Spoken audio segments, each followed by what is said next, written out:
Welcome, everyone. We are being recorded.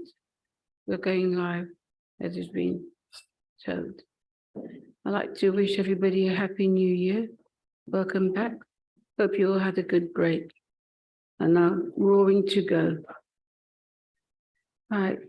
Any apologies for absence? Chair, we've had apologies from Diane Griffin, co-opted member. Okay, thank you very much. Any declaration of interest? No. Have we read the minutes of the last meeting? And we find them true to form? Agreed? Thank you.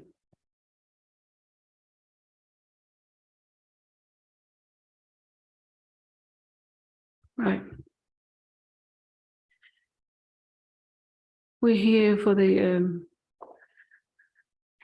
Healthier Commission Overview and Scrutiny. And we're now on number 4. We're going to have a look at the business plan update. Right. As we're about to begin, we've got a cabinet member who I'm going to ask to say a few words first, and then we'll have Roger. Thank you, Chair. How's that for timing? Apologies for being slightly late. Yeah, thank you, Chair. Thank you for giving me the opportunity to say a few words. I'm happy to be here to discuss these business plan updates from the October and the December cabinet meetings, including the relevant parts of the £3 million in revenue growth that we're putting into the budget, and also this round of savings proposals. As my first budget as the cabinet member, I'm extremely grateful to the directors, Roger, John, Dagmar, and their teams. I've seen all the hard work that has gone into this process, the many rounds of proposals, challenge meetings, research discussion that has gone on. And as a result, I'm extremely confident that these budget updates, the growth and the savings proposals are robust, are reasonable, and are sustainable. But clearly I didn't come into politics to make savings to the council's budget. It's not something that any of us particularly want to do. But in the environment we're in and the severe financial constraints we're facing from the government, it is necessary that we take steps to ensure we bring forward a balanced and sustainable budget in March. So, Chair, I'm happy to answer any questions from panel members, and thank you for your time. Thank you. Now can we ask Roger? Thank you, Chair. Well, the reports you have before you are obviously, as Billy said, the October and December reports to Cabinet. And the gap that existed while we were deliberating on our budget position in December for the 23-24 financial year was some £4.3 million, rising up to £20.8 million in 26-27. And you can see that as part of that process, we had benefited from the increase in the council tax base, which delivered a benefit of some 1.4 million, but which had been in many ways outweighed by the increase in inflation. And of course, we're all experiencing the effects of the cost of living effects as they emerge. And the council is not immune to that. And of course, we are experiencing our own increases in inflation. So we had to provide for some excess inflation from that point of view. But we did benefit from the reversal of the government scrapping the national insurance increase for the social care levy, which benefited the council by some £1 million, which we'd originally built in.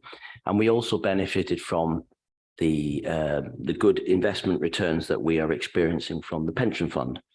And the way that impacts on the council is, of course, with regards to the employer contributions, and that enabled us to save some £500,000 in terms of contributions, which was obviously beneficial.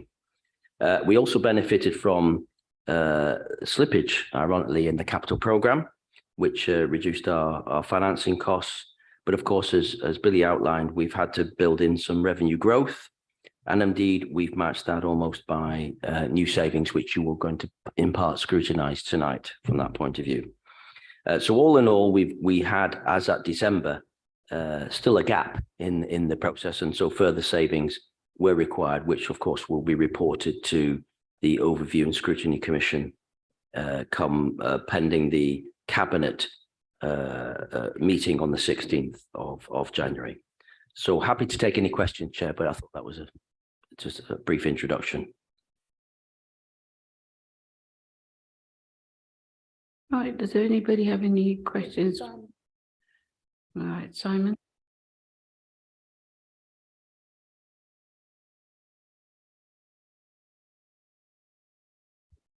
Excuse me, A Councillor. 2% increase in council taxes. And I believe that last night the Cabinet agreed that it was going to put forward a 5% proposal albeit with a rebate for certain council taxpayers. So how much extra money will that raise, and how does that affect the savings that we're being asked to consider here? Thank you, Councillor. Well, a 1% increase in council tax generates about £1.1 million. So you can work that up. But obviously the differential there is that the government in their settlement announcement predicated the council's spending power on the basis that they would increase, they could increase council tax by some 3%, but also have a 2% precept increase.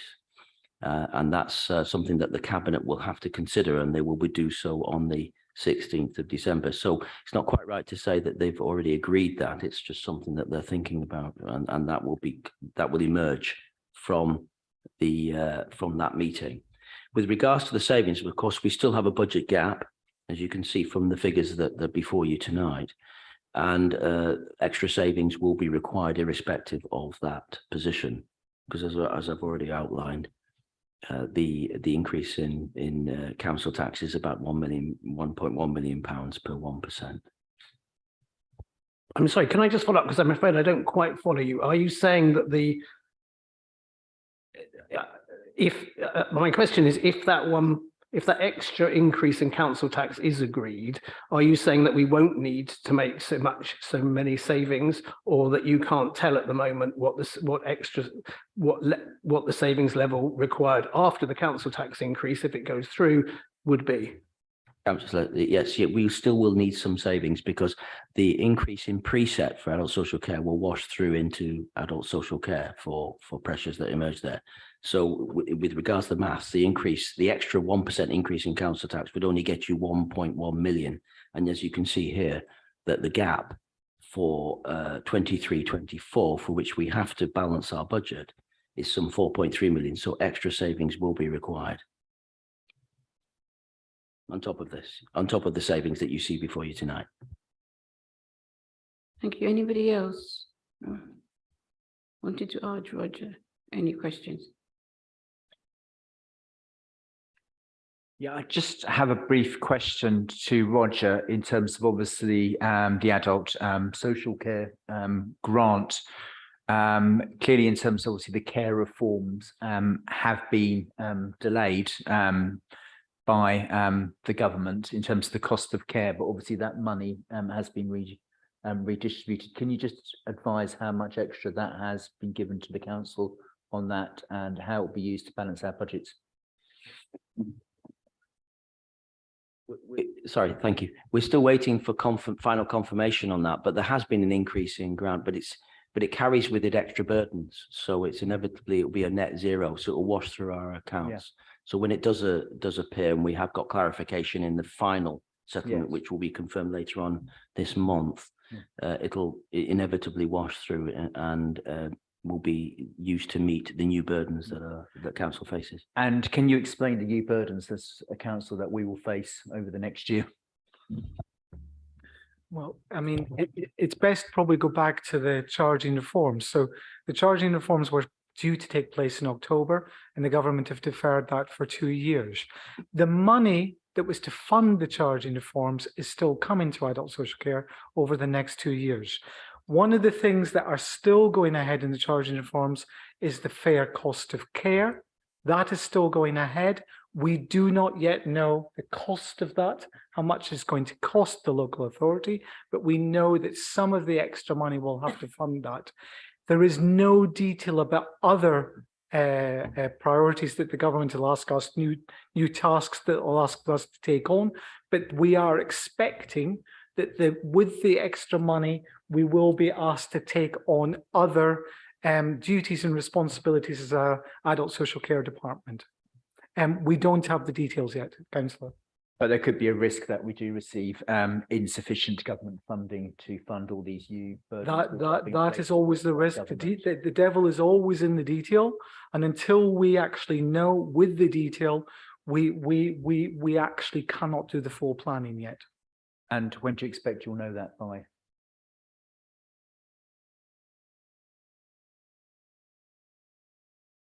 We don't have the details yet. Thank you, Roger. John, can I go on to you to comment on the savings, please?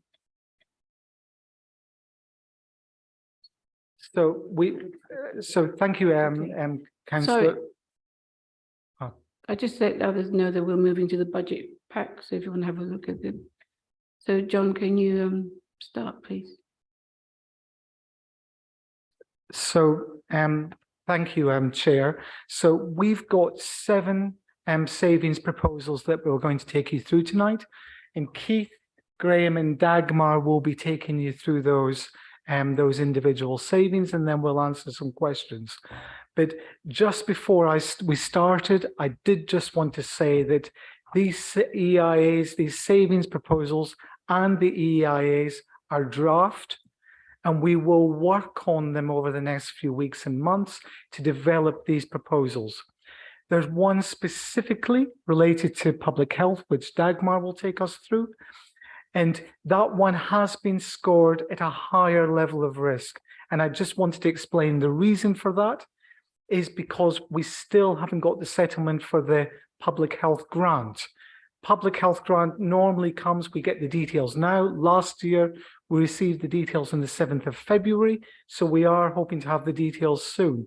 But until we get that settlement, we've scored this one at a higher risk, and Dagmar will take us through that as she's taking us through the proposal. So just to reiterate, these are drafts, these proposals, and we will be working on them over the next few months as we develop the models and we get more information. Can I just say thank you for that, explaining that, because it was one of the questions we were going to ask you about. So the public health one, thank you. Thank you. So the first one will be Keith that will take us through it, and then we can all answer the questions if we've got any questions. Thank you, Chair. So the first of the savings proposals relates to transferring service from an existing day centre, the Eastway Day Centre for older people who are living with dementia, and transferring that service or transferring the opportunity for individuals to move to the Dementia Hub, which is run by the Alzheimer's Society under contract from us, and which is, I think, well recognised as a centre of excellence in terms of dementia provision. Now, the Eastway Day Centre is a relatively small day centre in terms of number of people who attend. On average, there are about 18 people who attend on any given day. And the numbers who attend that day centre on a daily basis have reduced over time. So prior to the COVID pandemic, so up until 2019-20, the numbers were reducing. And in fact, in 2019, there was a second privately run day centre in the borough which closed down during 2019-20. Because the provider didn't feel that it was viable to continue it. So there's been a kind of reduction over a number of years in the level of use of day centres across the borough. So this proposal essentially involves supporting those individuals who currently use the Eastway Day Centre to access an equivalent service at the Dementia Hub. We've worked with the Alzheimer's Society over the last couple of years to develop more of an outreach-based model. So that means they're doing more of their day-to-day work outside of the Dementia Hub. They're supporting people in their own local communities, using community facilities and so on. So there is more physical space available at the Dementia Hub to provide services for those individuals who currently use Eastway. In order to ensure that those existing users of Eastway have a smooth transition to the Dementia Hub, we're proposing that a number of the staff currently employed at Eastway will be given the opportunity to transfer over to the Dementia Hub and be based there, so that those individuals who are moving to Dementia Hub have that continuity of care. They recognise people that they're used to seeing on a day-to-day basis. We're also retaining the transport budget within the proposal, so that those individuals who need to travel to the Dementia Hub will have the budget to organise that. Thank you, Chair. Any questions? Thank you very much. So Eastways is in my ward, and I've had many responses from residents previously when this came about a year or so ago to propose closure then, and I've heard again from residents saying that, I just quote from one of them, "It will be such a loss for the community if this closes. My husband enjoyed his time there and was always saying what lovely people they were. It will be missed by carers as well, as I remember having some time to myself, knowing my husband was well looked after." I think the point of this is that Eastways provides a much needed respite for carers, which I don't believe there is anything else like that in the borough at all. So I think this is what we really have to consider here, because the Dementia Hub is not the same service for carers and for the people who would attend. So what I think that we should be looking at is retaining Eastways, and we're looking at £180,000 worth of savings, which seems a very small amount, which would not make a huge difference to the budgets overall. Yes, so it's a much needed community hub for dementia residents, providing much needed respite for carers. I think is the thing we really need to be looking at. Nothing at all is offered across the boroughs, and we're looking at this side of the boroughs where you're talking about moving residents over to the east of the borough, so anything over in the west, and you're talking about travelling. We want to really think about community care, and this is what Eastways provides. I think the losing of these local community hubs is so vital. We need to really not be losing this. So yes. You have a question? My question is, well, what I would like to propose is this is returned or sent to the Overview and Scrutiny panel for further discussions to look at ways of retaining the Eastways where it is at the moment. The one question I would have though is, what is the intended closure date if proposals did go through? What sort of, where are you looking, how far ahead in the future? Thank you, Councillor. So at the moment, there isn't a fixed closure date. What we would want to be doing is working with each of those individuals who currently use the centre to identify the right alternative for them. And to pick up the point about respite care, yes, one of the functions of a day centre is to provide some respite for the person who, the husband or wife or daughter or a relative who is caring for that person with dementia at other times. And as part of the process of moving people or offering people the opportunity to move, we would look at what their individual needs are. And if there is a carer who needs a carer assessment and the provision of support in a different way than can be offered by going to Eastway on however many days a week, then that would all be part of the process. I think to clarify though, the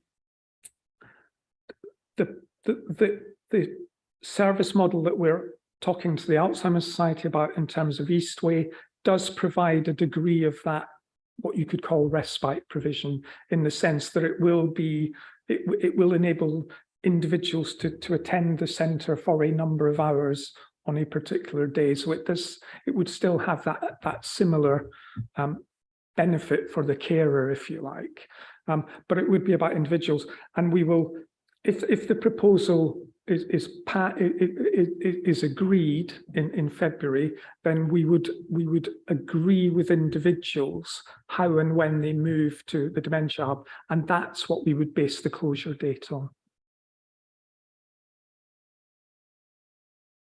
Just to add as well, I mean, the Dementia Hub is a centre for excellence. And the model that we've been working with them over the last year or a year and a half is a building-based model, but also we've spread that model across the borough, taking the model to people's local communities. So that could be their homes or other places, that could libraries or other options in our community. We would want to work with the Dementia Hub on a similar model to incorporate Eastways as well, so that we did have that building model with the Dementia Hub, but we also had, in a similar way, other places across the borough, and it could be our libraries or other community spaces and in people's homes, so that the service is provided there as well. Because the model that we have just now with Eastways and the old model that we had with the Dementia Hub, you had to be well enough to travel there. And the client group that we've got, which is an elderly client group with dementia that attend Eastways, not all of them are able to travel. And what we want to do is to have something really different for people that are able to travel, that people are not able to travel from their own homes or local communities. So I just wanted to add that.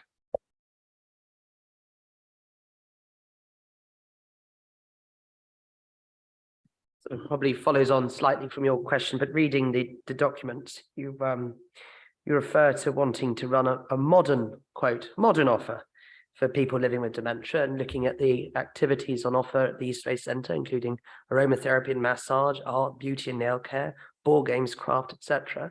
Presumably those sorts of activities, which have a purpose beyond just being fun, I'm sure, for people with dementias linked to their care, will they continue? Because I do take Councillor Gould's point around community-based care is a great phrase, but if you don't live in Mitcham, in the part of the borough where it is, it's not part of your community at all, other than if you think in the world of local government boundaries for a large part of the borough. So, I mean, two parts to the question: the activities that will actually be on offer, but why do you think that a modern offer means that people might be taken away from what is so tangibly, in an ordinary sense of the word, their community?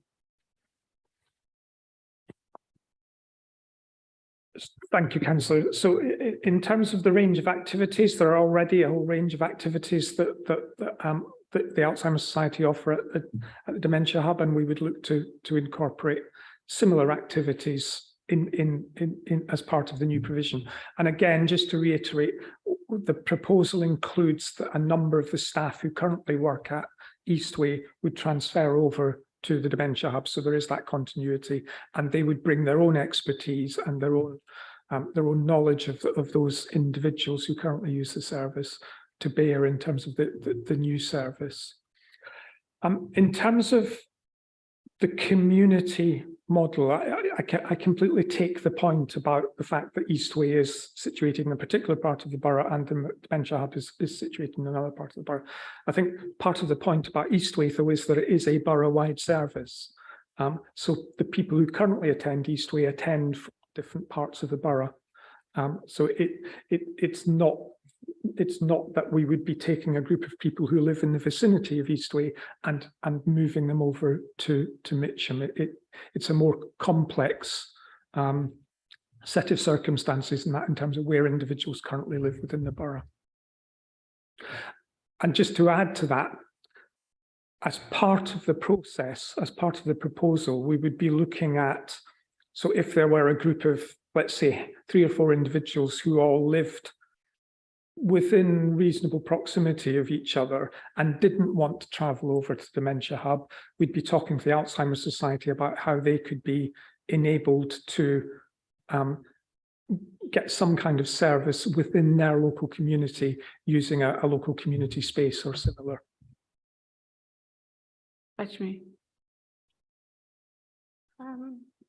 I think a lot of my question has been answered by your answers, John and Keith.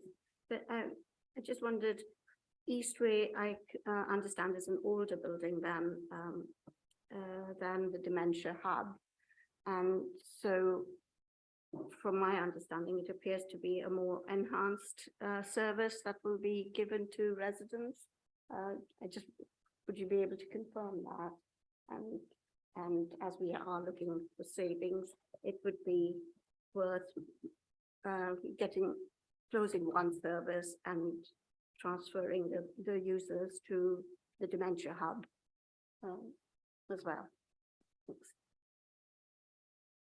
Thank you, Councillor. So, yes, I can confirm that.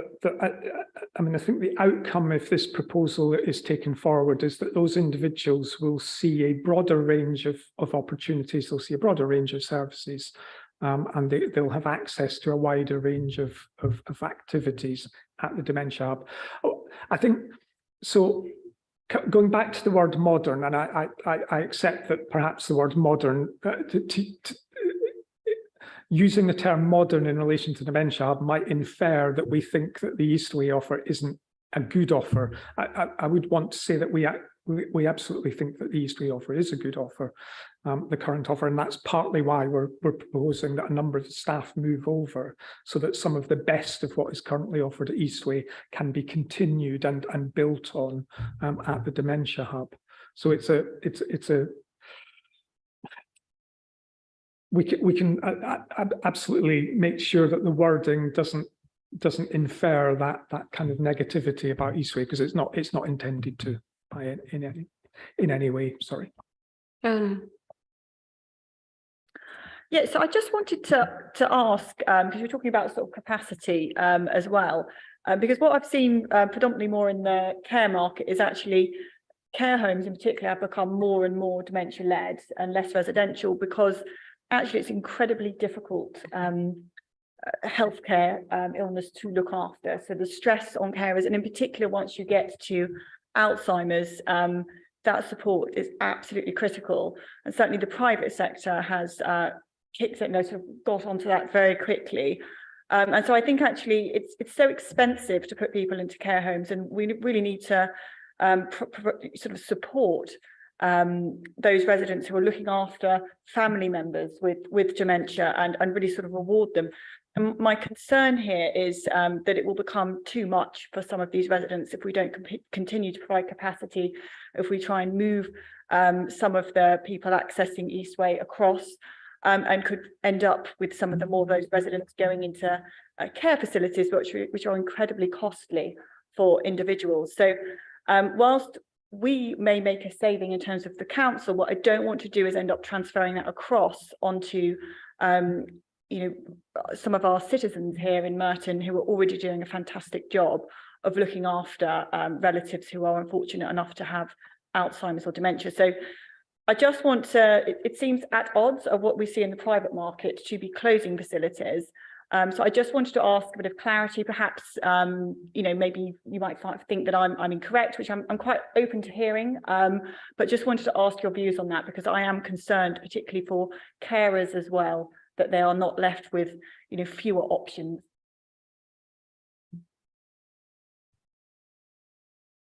Thank you, Councillor. I mean, it's a very good point. It's a very good question. And I think you're absolutely right to say that in the care home market, the number of providers who are specialising in dementia care is increasing. And that in and of itself is a reflection of the challenges of living with someone who is living with dementia and caring for someone who is living with dementia. And I'm sure there are many of us in this room who have personal experience of caring for family members with dementia and know how challenging that is. So you're absolutely right in terms of the care home sector. It is an increasing market in terms of the dementia care market. I think community provision is a little different. And one of the things that we've tried to do, so if you look at, I mean, the Dementia Hub is a fantastic resource, but what we recognized 2 or 3 years ago is actually it was becoming quite centre-based. And we worked with the Alzheimer's Society who recognized that, and we're trying to make sure that they're doing more on an outreach basis. So as I've said earlier, they're working in different parts of the borough in community settings and so on. And that's about trying to make sure that we make access to provision as straightforward as possible for people in different parts of the borough. And I completely recognise that taking the Eastway Centre out of the equation potentially has a negative impact on that. But I guess my previous points about looking at how we can provide community alternatives for those who are not able to travel to the Dementia Hub is how we will help to do that. And the other point I would make again is about carers assessments, and absolutely as part of this process we would make sure that where an individual or family is caring for that person who's living with dementia, that we take account of their needs in terms of any loss of support as a result of not being able to access Eastway.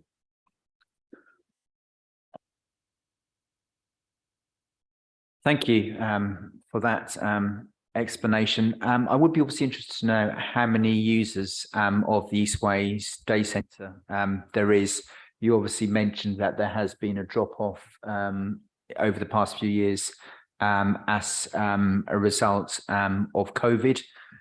Also in relation to the Dementia Hub, this has obviously been a pioneering service in the borough. I understand obviously a lot of members weren't on the council when that was set up, so it would be helpful to give a little bit of background in terms of the history of that service and why it was established in the first place. And my final question is obviously, I obviously welcome in terms of support we give to users who decide not to transfer. I don't know how many you envisage they will be in that category, but obviously in terms of obviously working with their families to ensure that some of our most vulnerable people get the support they actually need. Thank you, Councillor. So the average attendance is about 18 per day. So there are about 18 individuals per day who are accessing the service. So it's a relatively small number. And we can't yet say with any degree of certainty, to respond to your final point, we can't yet say with any degree of certainty how many of those individuals will want to access the Dementia Hub and how many may choose not to. But given that it's 18 a day using the centre, it's likely to be a relatively small number who choose not to. And as I've said, we'll look at how we can put in place individualised arrangements in relation to that small number of people. In terms of the history of the Dementia Hub, like some members who weren't members when that was set up, I wasn't an officer in Merton when that was set up, so I can't talk with authority on the history of it. But it is a service that was commissioned a number of years ago. It uses a building that has been remodelled to support very specifically people who are living with dementia. So it offers, for example, ease of moving around and being able to move around in an uninterrupted way, which for some people living with dementia is incredibly important. So physically, it is a very well suited space for people who are living with dementia. It's a service that we've worked in partnership with the Alzheimer's Society to develop, who are national experts in the provision of high quality dementia care. And as I've already kind of alluded to, we've been working with dementia, with the Alzheimer's Society, sorry, to continue to develop that service model so that it builds on the strengths it started out with and continues to offer improvements and enhancements on an ongoing basis. Simon?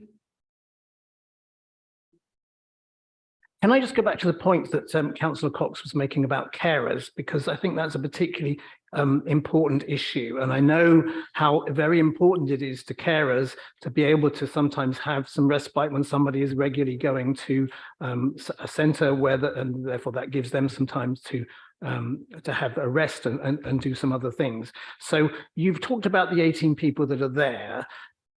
I think the first question I've got is are we saying that where the carers want it, and assuming it's clinically appropriate, they will still be able to go to the dementia hub in the same way that they've been going at the moment? And will that also be available to new people new carers, who as people get dementia or get worse, there'll be new carers who want to use this service. So the service for carers to have their relatives going to the dementia hub for a time, will that also be available? Because I think it's particularly important that it is. Thank you, Councillor. So I think so. I can't absolutely guarantee that. For example, if someone goes to the Eastway Centre for 6 hours a day, 3 days a week at the moment, that they will go to the Dementia Hub for 6 hours a day, 3 days a week. We need to work through with each individual what the best solution for them is.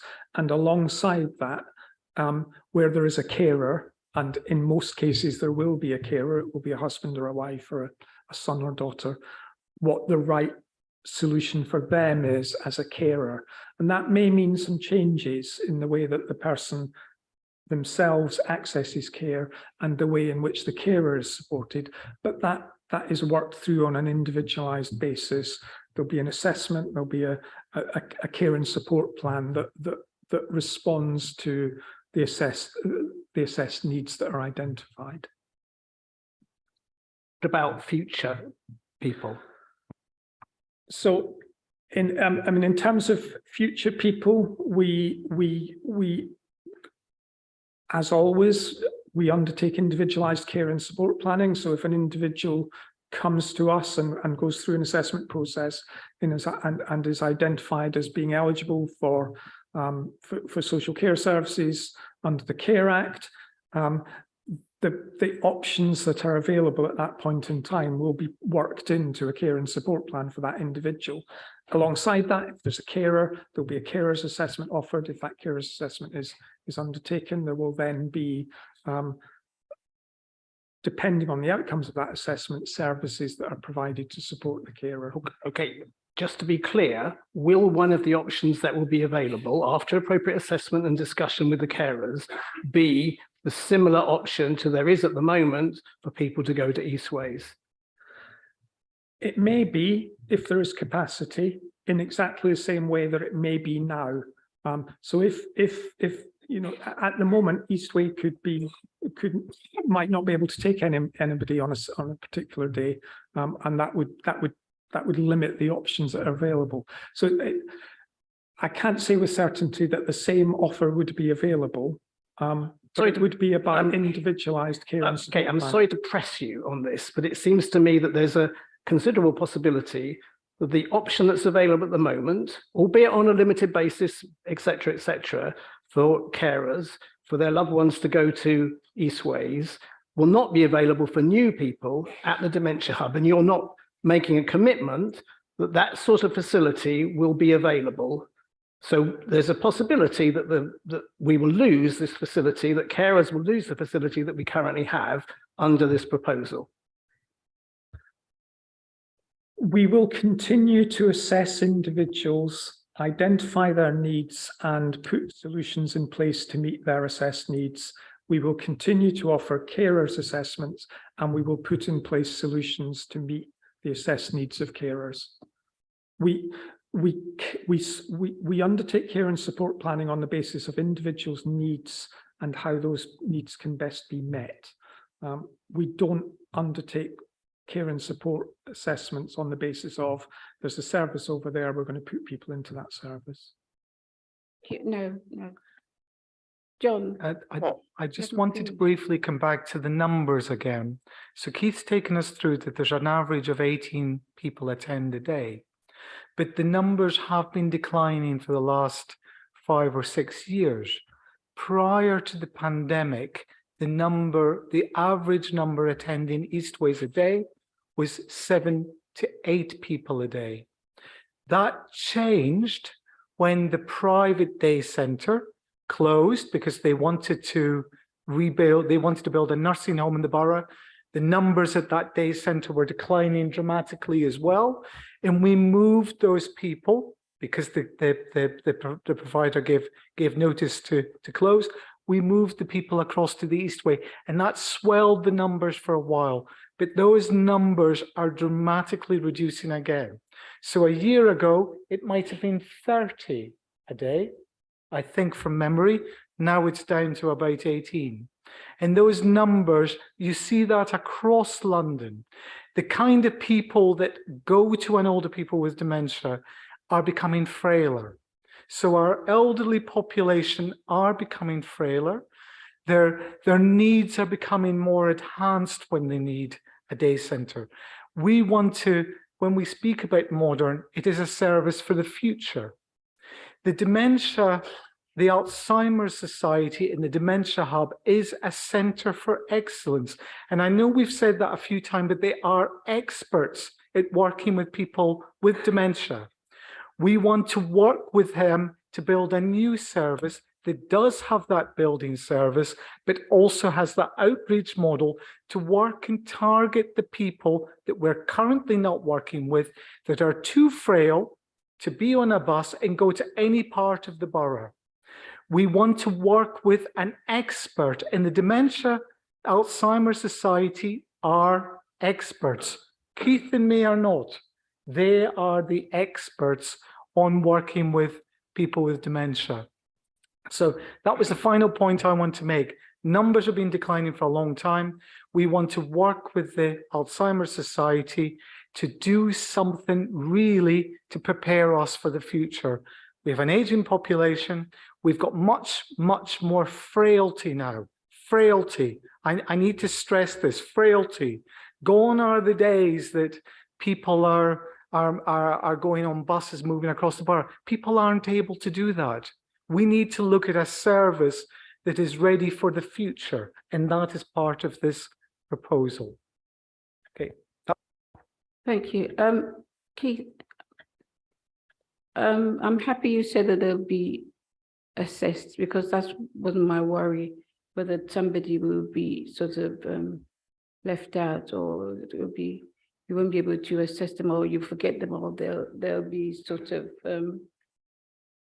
they'll slip through the crack and that sort of thing. But since you will be assessing the dementia patient and the carers to make sure it's what they need and how they will be looked after, you know, I'm happy to hear that. So I thought I'll put that in. Cabinet member, would you like to say something? Thank you, Chair. I speak as the son of somebody who had dementia.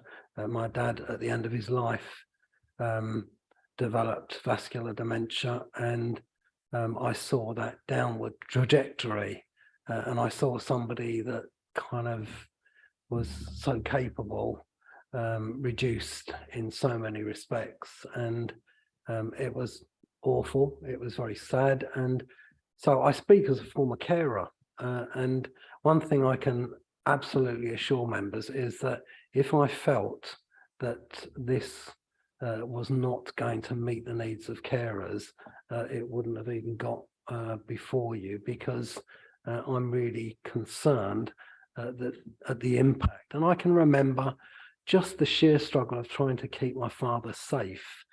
He had problems with his balance and was constantly falling. He had a heart condition for which he required warfarin. If he fell and cut himself, it meant bleeding and, you know, real risks to his health.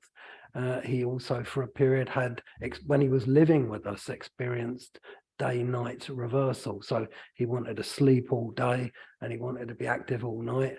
And that made it really difficult when he was living with us. And I was still working to try and ensure his safety in such circumstances. So do be assured of that. If we had had the dementia hub available for him, I would readily have grabbed that service. When I visited, one of the things I learned is it is a centre of excellence, and people from other parts of the country have come to that centre of excellence to learn and to replicate that in their own communities. I understand Jennifer's desire to protect carers. It's a desire I share, and I have no concerns that we won't be able to meet the needs. They might not be met in the same way, because that there may be people who are carers who, when they hear the opportunities and the options for the outreach service, they might prefer that. And that, you know, giving people a choice is something that I think we should all be supportive of. Max, you mentioned, you know, people wanting to stay in their local community. One of the things that really upset me towards the end of my dad's life was a man who had been a van driver in his earlier years and knew London like a London taxi driver, could tell you how to get to anywhere, couldn't find his way to his own WC. And so his awareness of where he was when he was being helped and supported just completely diminished. And that's very common. And, you know, the doctor described a series of plateaus followed by descent, plateau followed by descent. And sadly, it doesn't go the other way. And so for me, in those circumstances, more important that the quality of care that was being provided and the quality of the people surrounding him and providing that care and their expertise would have been more important to me. Eleanor, you talked about loading costs onto you know, people who are really struggling. I've been there and I know what that struggle is. And the reality is that because we haven't sorted out social care, and you may remember somebody, very prominent politician, promising to sort out social care and get rid of the days when people have to sell their houses. And I think that's what you were alluding to. You know, though that was promised, and it's another broken, empty promise. It was never sorted out. And the reality was that when we were no longer able to cope, when we were both, myself and my wife, our health was deteriorating as a result of this huge strain that we had, we actually had to fund an appropriate nursing home with that specialized in dementia care because we simply couldn't continue with that burden. And the sad fact is that most people get to that point as those series of plateaus and descents take place. And it's really sad that in this day and age we haven't got there. So I mean, I now carry the responsibility for the budget of adult social care. I've been a champion of adult social care since I was first elected in 1986. Anyone who's been around and you know, in that period will know that I've fought some real battles to protect the vulnerable people that we're responsible for. This one does not give me, I've gone home having on previous occasions where we've been going through the budget, really troubled. This one I think is progress because, you know, we are passing people on to experts working from a centre of excellence and they do a fantastic job and I have confidence that they will continue to do so and meet the needs of this group and, just as important, the carers that are there supporting them. Thank you, Chair. Thank you very much. Did you say something? You're the last person. Yes, thank you. Taking on board everything that's been said. And my sympathies with you, Peter. Similar circumstances with my mother-in-law who's had dementia, so well aware of the implications. And again, it's really back to carers I'm thinking of here. And this is why I'm proposing that Eastways is referred to the overview and scrutiny panel to ask for assurances that respite care will continue at the same level. And that's why I would like to do that this evening. And I think we may have to have a vote to see if that's possible. I think we will have to have a vote on it. Chair, we need a seconder. Oh, yes, absolutely. You need a seconder. So, Councillor Good would like us to take this back to the overview and scrutiny so that they can, what was your word? So that we can ask for assurances that respite care will continue at the same level as at Eastways at the moment, at present. Can we have a vote on it, please? All those in favour?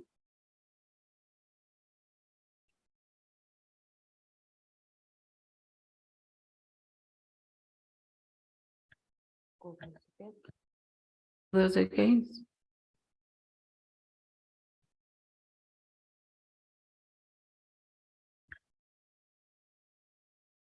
Chair, the motion wasn't carried. Right, the motion wasn't carried.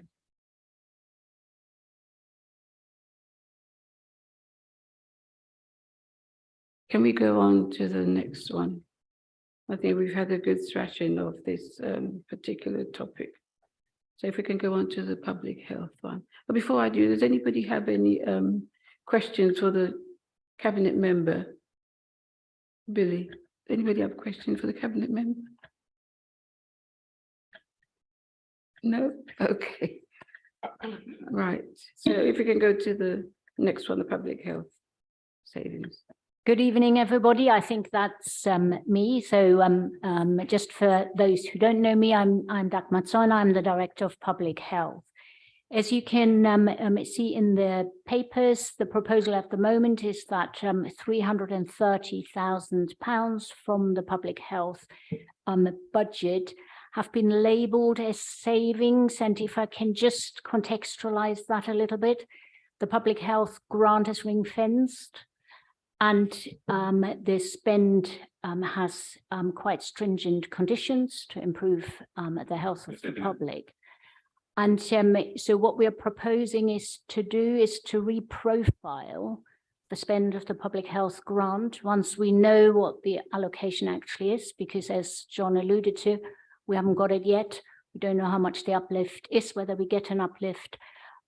We've been told in the budget that we will get an inflationary increase, but we don't know exactly how much. So the aim and the indication here is that we reprofile always with a really keen eye that we sweat every penny of that rather skinny budget, and that's a national problem that you might want to and put your effort into that gets bigger, but I haven't got any control over that, but the pennies that I get, that they're spent in the very best way. And the reprofiling particularly, we want to target preventative services, because we all know that in order to have a healthier and sustainable future, we must also invest in preventative services. And when there is financial crunch, there's always the temptation that that falls down. The public health grant is allowed, indeed, is meant to be spent on preventative services. So the savings label, it's not a free for all. I'm accountable for that budget, and I'm accountable that the budget is spent for the conditions that it's meant to, but I'm very willing. And I understand that there's investment going on, as Billy has said. There's, for example, the Civic Pride Fund. Some of my team members were on the panel. There are really good services, preventative community activity to be funded. So I'm very willing to really look how we can accommodate spending some of my public health budget for appropriate services. But as I said, It is quite tentative because I have simply not got the facts. That's why we put a level 3 on. It needs scrutiny before it can be signed off. Thank you, Dagmar. Anybody have any questions?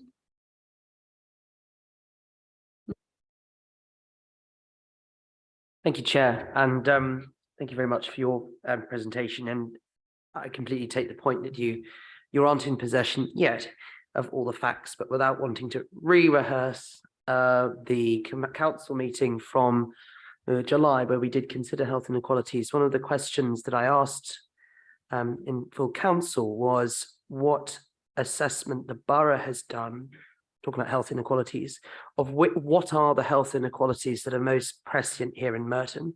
Not every health inequality that's recognised by the Institute for Health Equity is going to be equally pressing in Merton. And to my mind, if we're going to make savings, we want to understand which of the inequalities we hear are most at risk of exacerbating, and indeed, conversely, those which are less prescient here in the borough. I think it's a really fair point, and part of my duty is not only health improvement, but improving the health of the poorest fastest. So it is part and parcel of my duty. That's why we've been on the more precautionary front to say it's a level 3. I need to do equality impact assessments on anything that we want to shift. But just to give you a flavor of where we might want to do some shifting. So for some of our services, a digital option is actually really a preferred option for many people, not for all, but in sexual health services, we have an online service now where you can order your diagnostics. That has gone up a lot. That obviously allows us to make some savings, which I then can reprofile so that those who cannot and don't want to use online have a much better preventative community face-to-face offer. So that's what I mean with reprofiling. The assessment of the impact on inequalities is part and parcel of that.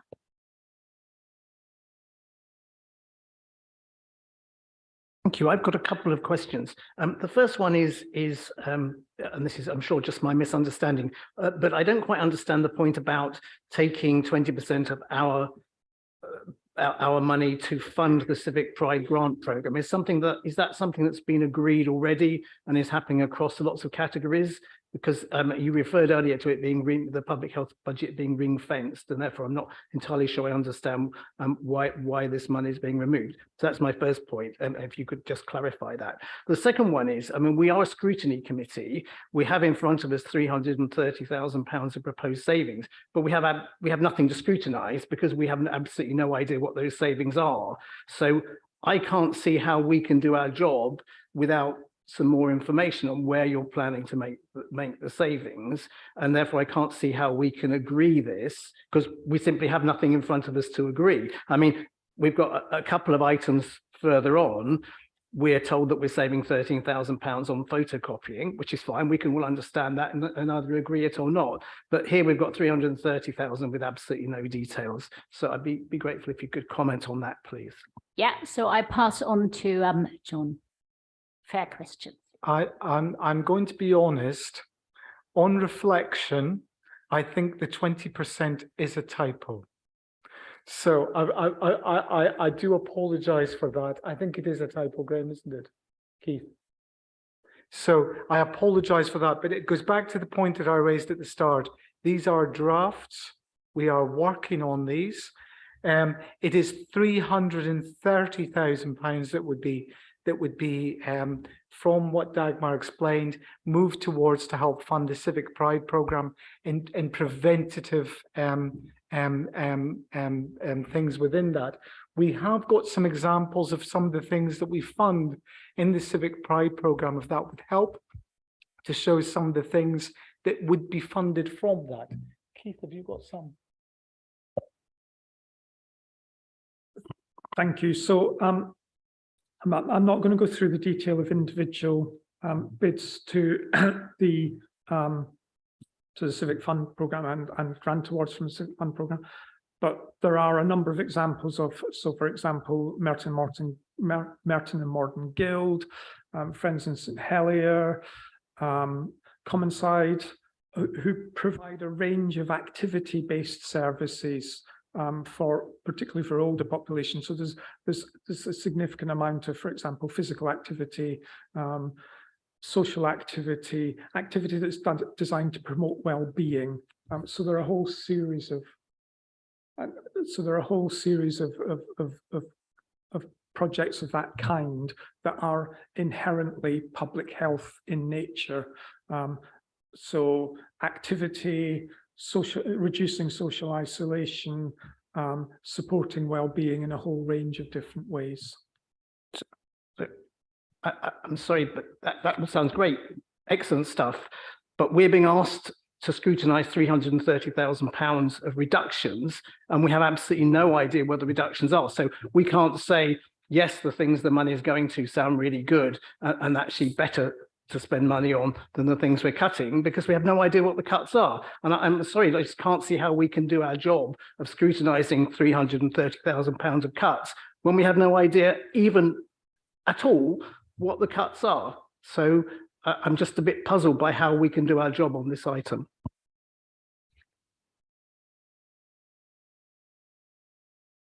Answer. I think I have to refer that back. John? So again, it is back to the point I made at the start.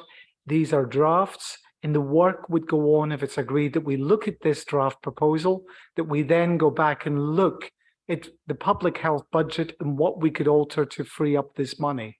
That is part of the proposal, that we do that. We don't have the details fully just now because these are drafts. They are drafts that we now need to spend the time to work up on. So you see them before it goes to the budget then?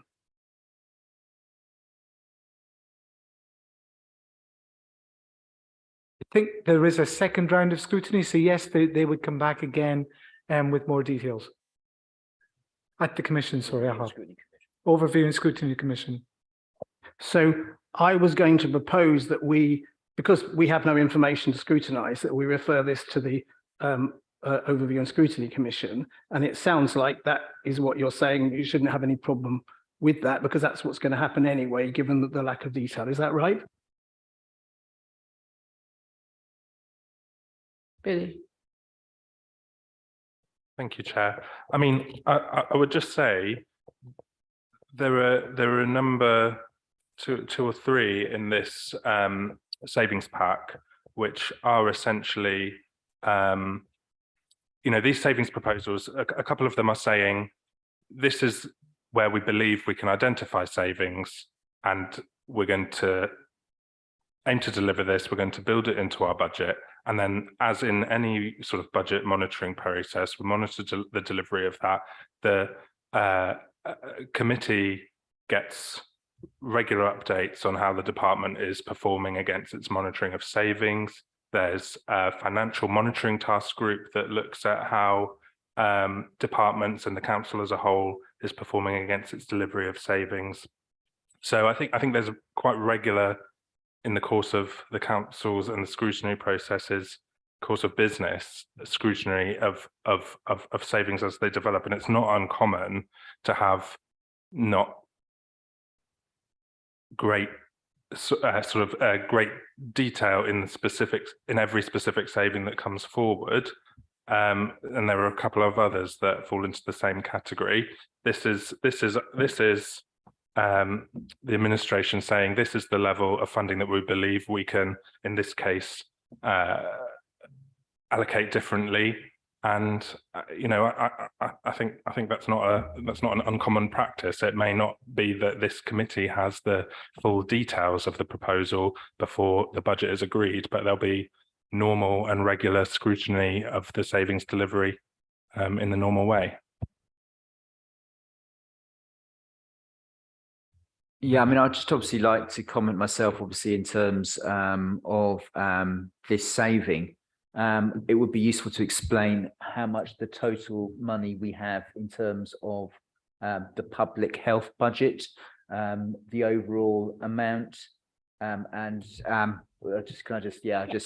and obviously whether it's all discretionary expenditure or any of it is statutory, just would be useful for that explanation for the panel. I think obviously in terms of this has been worked up as potentially in terms of moving the ASC contribution towards the civic pride grant budget. So effectively it is moving sums across. I don't have too much concerns because obviously it will be, as the cabinet member said, subjected to scrutiny, and in terms of obviously the deliverability of that saving, it's basically repurposing it for other purposes, and I think I have no problem with this one actually going forward. Shall I just come back in terms of the total? So 11.6 is the total, so it's a skinny budget. And we have got mandatory bits in the budget. It's a bit difficult to shake off the top of my head what the exact figure of mandatory is, but then there is a slightly grayer area of conditional. So mandatory services would be for our 0 to 19, our health visitor service, but there are only some bits of it. Yeah, so it's not a complete black and white. And then conditional services are our substance misuse services, for example. So what again I wanted to emphasize as well and give some assurance is that I'm the responsible officer for that budget, and it is conditional. So it is not that I could sign off the budget to be repurposed, let's say, for some non-public health purpose. So that is something that is my professional assurance in a way, that because I simply couldn't sign it off. And then in all fairness, that the reprofiling it does entail some judgment, but clearly there is also, as I've alluded to in the Civic Pride Fund, part of my team were on the panel because the idea is that we want to increase population health, community engagement, longer term preventative services. So that is the spirit of some of the funding that would be reprofiled. So it wouldn't just go into any old black hole. But in all fairness, having more data, I think, is a fair request, because I also feel I'm coming a little bit empty-handed here, because I cannot tell you exactly what I would have to decrease in order to fund very laudable preventative services. Sorry. Having heard Dagmar's explanation, I sort of feel I have a better understanding that this is money being spent. It satisfies the public health need in a different area, preventing the elderly and maintaining good health in the community. So I think it is a public health service that is being provided, just under a different title, if you like, which comes under Civic Pride remit. So, you know, I don't have a problem. It's not, while it might look like a saving from public health, I think it is providing a very good service to maintain those groups who might otherwise not be able to function without that assistance. Yeah. Martin, have you finished, or did you want to come back? Sorry. Yeah, I just obviously would like a comment in terms of from the cabinet member in terms of this proposal. I think that would be very helpful. Going to speak. Well, Chair, I was listening to the debate, and I think it is clear that the members of this panel, and indeed I suspect the Overview and Scrutiny Commission, will want more information. And I will give an undertaking that by the time we get to Overview and Scrutiny, that we will have more detail. And I think, you know, I think I am reassured because I've worked with Dagmar. She's very clear on her statutory responsibilities, and you know she is accountable for that budget, and she would not allow money to be spent on, you know, just sort of robbed to bail out other departments of the council. That will not happen.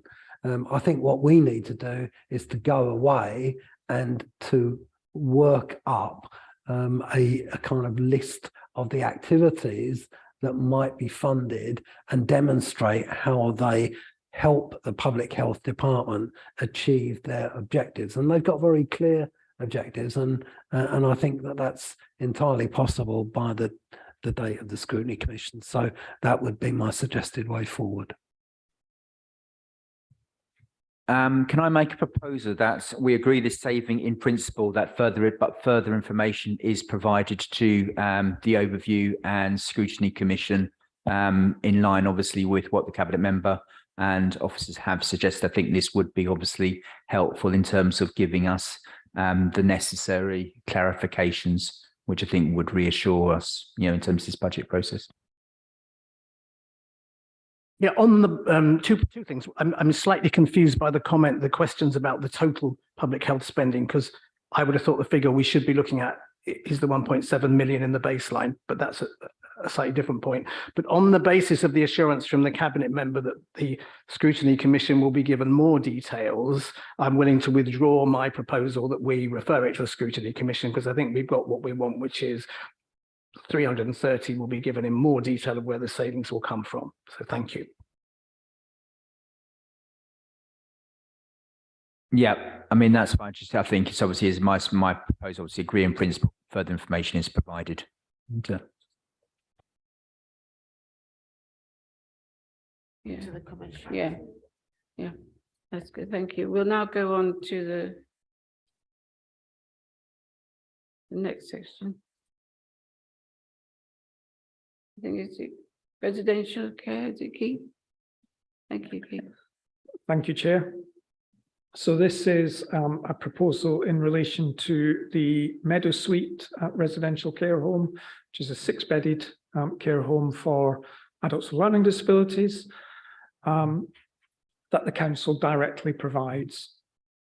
And the proposal essentially is to identify alternative accommodation-based care and support services for the 5 individuals who are currently living at Meadow Suite, and move those individuals, support those individuals to move to those new settings, and then to cease using the building as a residential care home.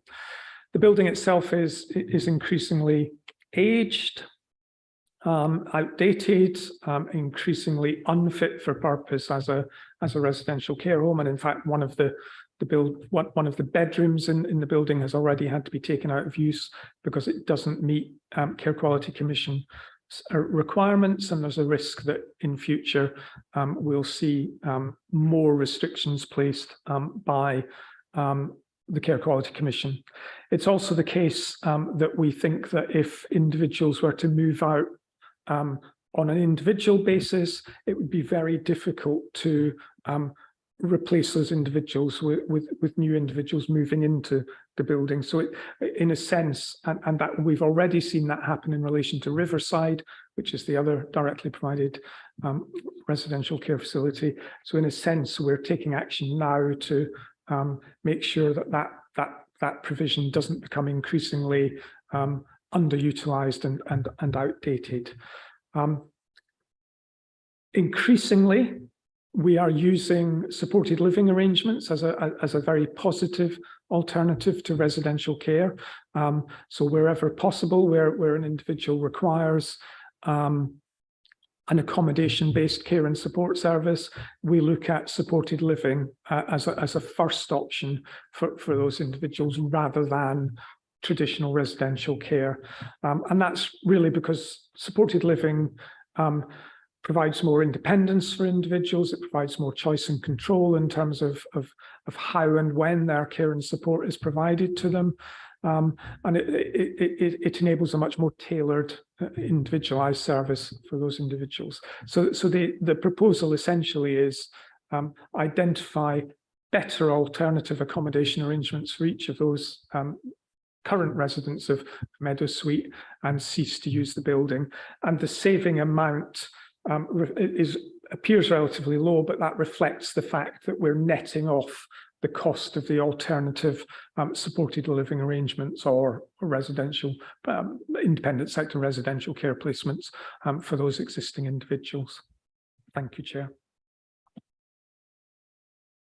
Yes, Peter. Chair, I'd just like to say that I've recently visited Meadow Suite, and I felt it was important before we make decisions about such such important decisions about people's homes to investigate. And one of the things that I can't remember which wise councillor it was, very early in my career as a councillor, said to me that they're probably long since dead, but would it be good enough for my loved one? And as I went round, I asked that question, and the answer was no. I wouldn't want my brother or sister or my children living in a place like that. And I think we can and we must do better. So I have no hesitation in recommending this particular saving. So I just thought I'd just have a quick look at the CQC rating, just to sort of see, because obviously they're the at least the industry body for it, and it seems to be rated as a good. And it says here that they re-reviewed it on the 5th of January 2023. I've not found evidence that we need to reassess the rating at this stage. So that seems to be slightly in counter to what both of you have said. So I don't mean to be pedantic, and I understand that when we go round, things can look very different. I've been around an awful lot of care homes myself. So just want to raise that because I think it's important, because the CQC have been there. I'm happy to respond, Chair. So that is a very good point, and I think that reflects the quality of care that is delivered by the staff who work in the residential care home. CQC ratings are predominantly about the quality of care, leadership, and so on and so forth. They will look at the building, but unless there is something inherently unsafe and immediately unsafe about the building, they tend not to incorporate that into the. So the good rating is a positive reflection on the quality of care that is provided by our caring and dedicated staff. But we think that we can provide better options for those individuals in, as I say, more independent settings.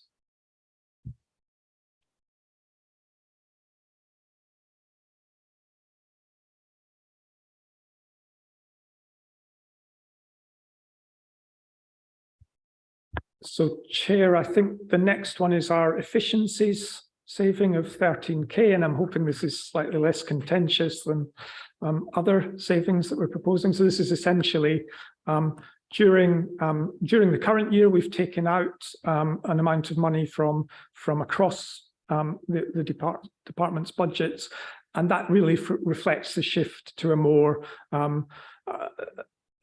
hybrid way of working. So we're using printers less, we're using a whole range of meeting facilities less, for example. So we've taken out an amount of money from budgets this year, and the 13k that we've identified relates to additional savings that we can take next year, and from across a range of budgets. So it's small amounts from individual budgets, but as I say, printing, meeting costs, etc. About that, are you all okay with it? Nothing? Okay, let's move on to the next one.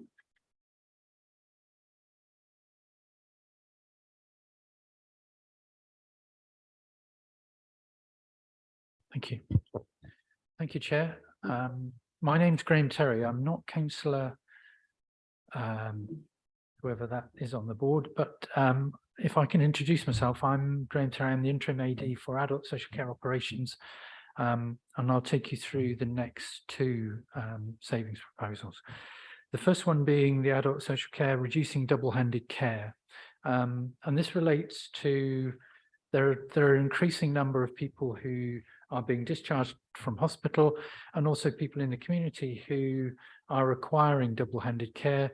And that's predominantly because they are receiving two carers visiting them in their own home to provide care in terms of their bathing or moving and handling. And what this project intends to do is to look at different types of equipment, new and more modern equipment, such as gantry hoists and so on, which have been used in other parts of the country in terms of increasing people's sense of dignity and independence. So these would be OT-led assessments of people who are currently receiving double-handed care, and also people who are proposed to receive double-handed care, with the intention that the OT assessment is able to match them to the most up-to-date equipment. And if that results in the safe use of that equipment that can then be operated by a single carer, then that's what would be proposed. For people who have been used to double-handed care, they would have a reassessment after 6 weeks to make sure that that OT-led assessment is still delivering what the person needs. And what we've tended to find from people in terms of feedback after their care needs have been met in that different way is that they tend to report on the fact that they have a more consistent caregiver rather than care providers trying to find two carers who will be free to be able to support that person in their own home, and a sense of less intrusion with one person going in rather than two, and having what tends to be less intrusive equipment as well. On the whole, you would normally expect to buy, out of every 10 people you assess in this type of project, you'd maybe find 2 or 3 people who would benefit from this. So it's not a case of you blanket say nobody can have double-handed care. As I say, it has to be an OT-led assessment, has to be safe, and has to meet the agreement of the individual being assessed. So we think it's a provision that is good for the individual and can also save the council some money, and can also free up, importantly, home care capacity and carers capacity that can serve other people in Merton. But happy to take any questions. Caroline. Oh, yes, thank you for that. Thank you, Chair. I'm just concerned about the safety of the carers themselves, because one of my friends who lives in Darlington, her colleague was attacked in the street on a dark night. So they then went back to having 2 carers going out together. And also it's, if one of the patients was violent, what guarantees could you give to the carers?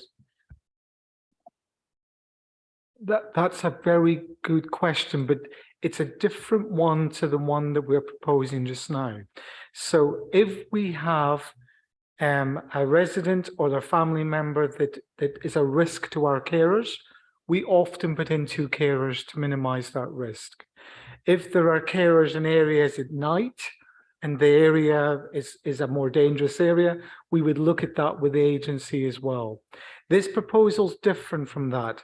This proposal is about increasing the independence of people by utilizing new types of equipment assessed and led by an occupational therapist who's trained to do that, to make the resident more independent. So it's a good point you've raised, but we've got other options to address those. Violence towards care staff, We would look at that, we would assess that, and we would provide a service around that, as we would as well for issues at night and during the morning or things. So this proposal increasing the independence of our residents. Yes, yes, thank you for that, John. That does reassure me. Thank you. Right, does anybody else have any questions? Okay, should we go on to the next one? Okay, this is increasing telecare income. This project aims to increase the uptake of mascot telecare, as well as help to facilitate people being discharged from hospital. So it'll be targeted on people who in some respects need some reassurance about being able to cope at home and maintain their independence at home through the use of mascot for a 4-week trial period. And the way that would work is that they would be part of the discharge planning process, look at planning the installation of this equipment, and for that 4 weeks they wouldn't be charged. And from experience elsewhere, we would expect a proportion of those people to, at the end of the 4 weeks, when they're aware that they would become charged, to want to retain it because they've seen the value of it, they've seen the relatives have seen the reassurance that it offers. And we would expect, as I say, a percentage which I couldn't give you a hard and fast guarantee of what that would be. But at the moment, we've had 7 installations since it started, and those are gradually increasing. And we expect the income from the extra income from that to be part of our savings. We overall have approximately 1,500 customers who use mascot at the moment. And for a borough the size of Merton, with a population the size of Merton, we think there is a real opportunity to grow that number. We think there's an untapped potential there, especially. And it's an important service that helps to maintain people's independence and provides, as I say, that reassurance to relatives that their loved one is being monitored, or that they have an ability to press a pendant and be able to get through to the call centre and be contacted and so on. So it's hopefully a very positive development.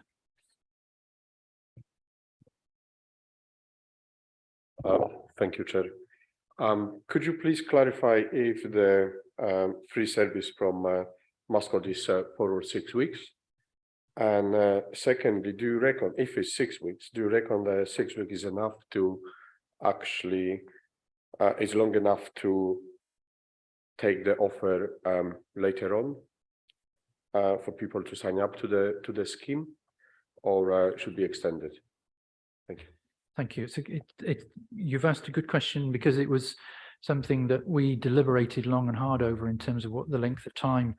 We eventually said that we would provide it for 4 weeks, because from experience, people after, since coming up to 4-week period, know whether they want the ongoing use of that equipment and what benefits it can provide to people.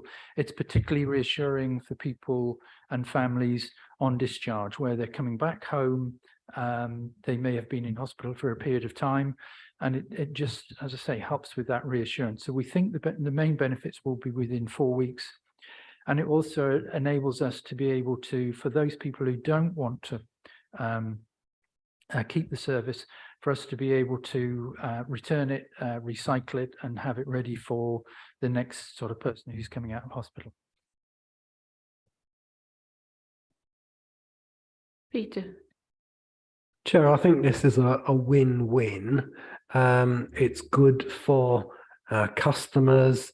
It's reassuring for their families, because if you've got somebody who is living alone, not quite ready for the next step, but you're worried about them, then it's really reassuring to know that you might live quite close by, but there'll be occasions where people aren't immediately to hand, and to know that their loved ones can summon somebody very promptly if they have a fall or, you know, an accident or they need help. I commend the officers for coming up with this. I think it's obviously going to help us to generate additional money, and that's good too. But more importantly, people will get this excellent service initially for free, and then they have the choice about whether they want to continue with that. Thank you, Chair. And it's my third of these scrutiny panels. I think at each one I've brought up the topic of DigiHealth. And from my perspective, welcome this proposal and agree with what you've said, Councillor McCabe. Can I just ask one question though around the cost? Because unless I've misread this, we see the total cost if after the 4-week free trial period, an individual I wanted to continue the service, how much would that cost me? That's a good question. It depends on the level of service. This is a basic installation, and then you can have a series of charges depending on whether you need a responder to be able to respond, or whether it's a key safe and a relative who can access.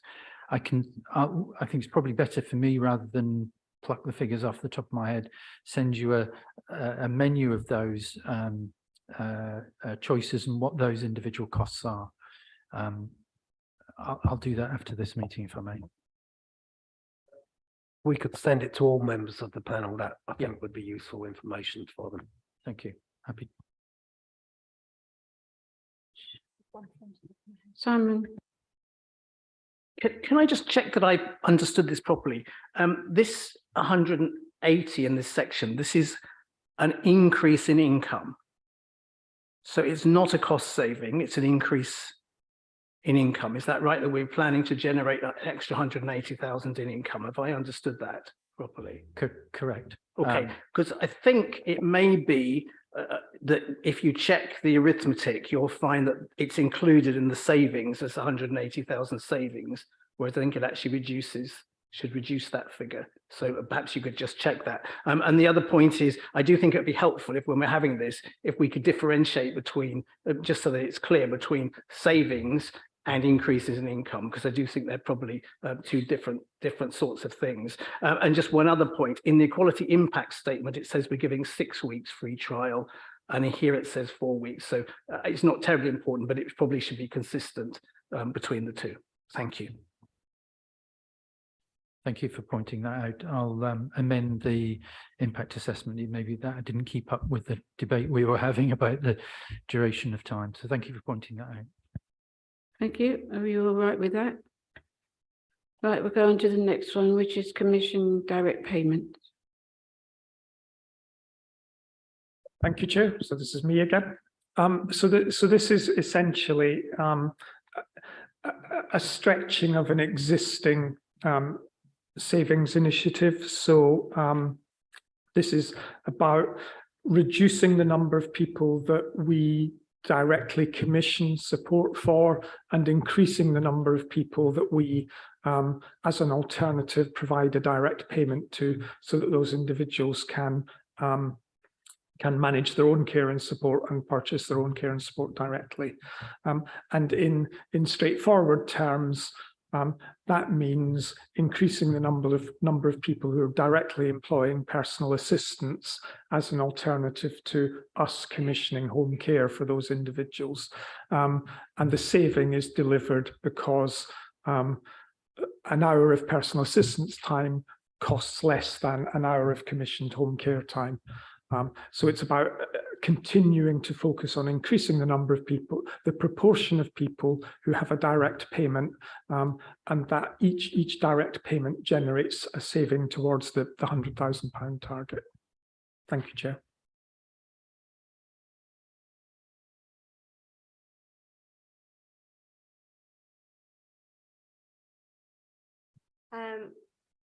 I just have a concern that while I think it is a good idea, that there may be some people who are not very good at managing their finances.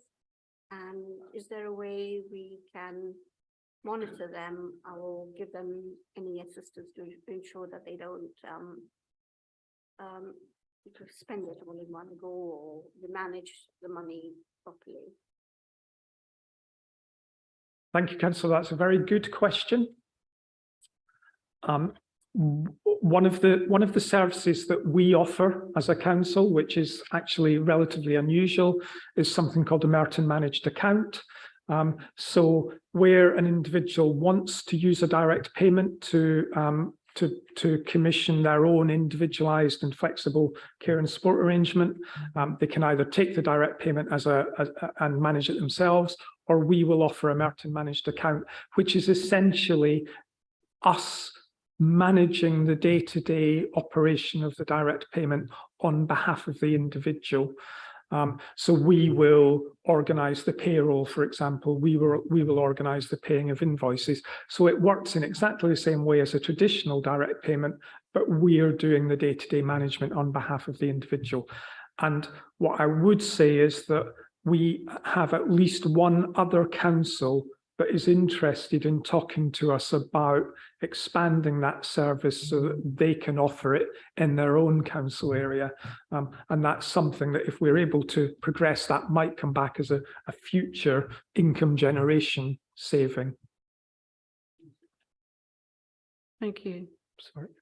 Yes, John. The only thing I'd like to add as well is, I mean, a direct payment, it's a statutory duty for us to offer a direct payments to all of our clients. We need to offer it at every assessment, and that's a statutory duty. We do that. It is a positive thing because it does increase choice and control over people's lives. If they do not want the direct payment, we still have that traditional service for them. And as Keith's mentioned, that Merton managed account, which is sort of a halfway account that provides much more support for them. But direct payments are very positive, and they do give people a lot of choice and control over their lives, the care that they receive, and how that care is provided in their homes. Thank you. Well, I'd like to thank you, gentlemen, and Dagmar, for going over the update, the business plan update. As we all realise, this is just the first tranche of the scrutiny. These papers and the updates will be going to the overview scrutiny, and we'll have another form of scrutiny, and they will be monitored. So we'll all have a chance to go back and see what's happening. So I will ask the chair, not the chair, sorry, the cabinet member of finance and the cabinet member of other social services, if they've got anything to say, final thing to say before we move on to the GP. So. Thank you, Chair. Just from me, I think it's been really useful to hear comments and questions from members and the responses from officers. And I hope it's reassured colleagues, as I said at the beginning, that these form part of a sustainable, coherent and robust budget proposal that was put forward most recently in December. Further work's been done and coming to Cabinet next week and Scrutiny Commission thereafter. But thank you for your input tonight. Very briefly, Chair, ditto, but I would like to thank members of the panel for the points that they've raised, the questions that they've raised, and I think it's entirely legitimate that we provide them with answers and further information where appropriate. I think our cabinet members can go if they want to go. So we should go on to the GP and hospital accesses in Merton. So that's Mark. Hello, thank you, Chair.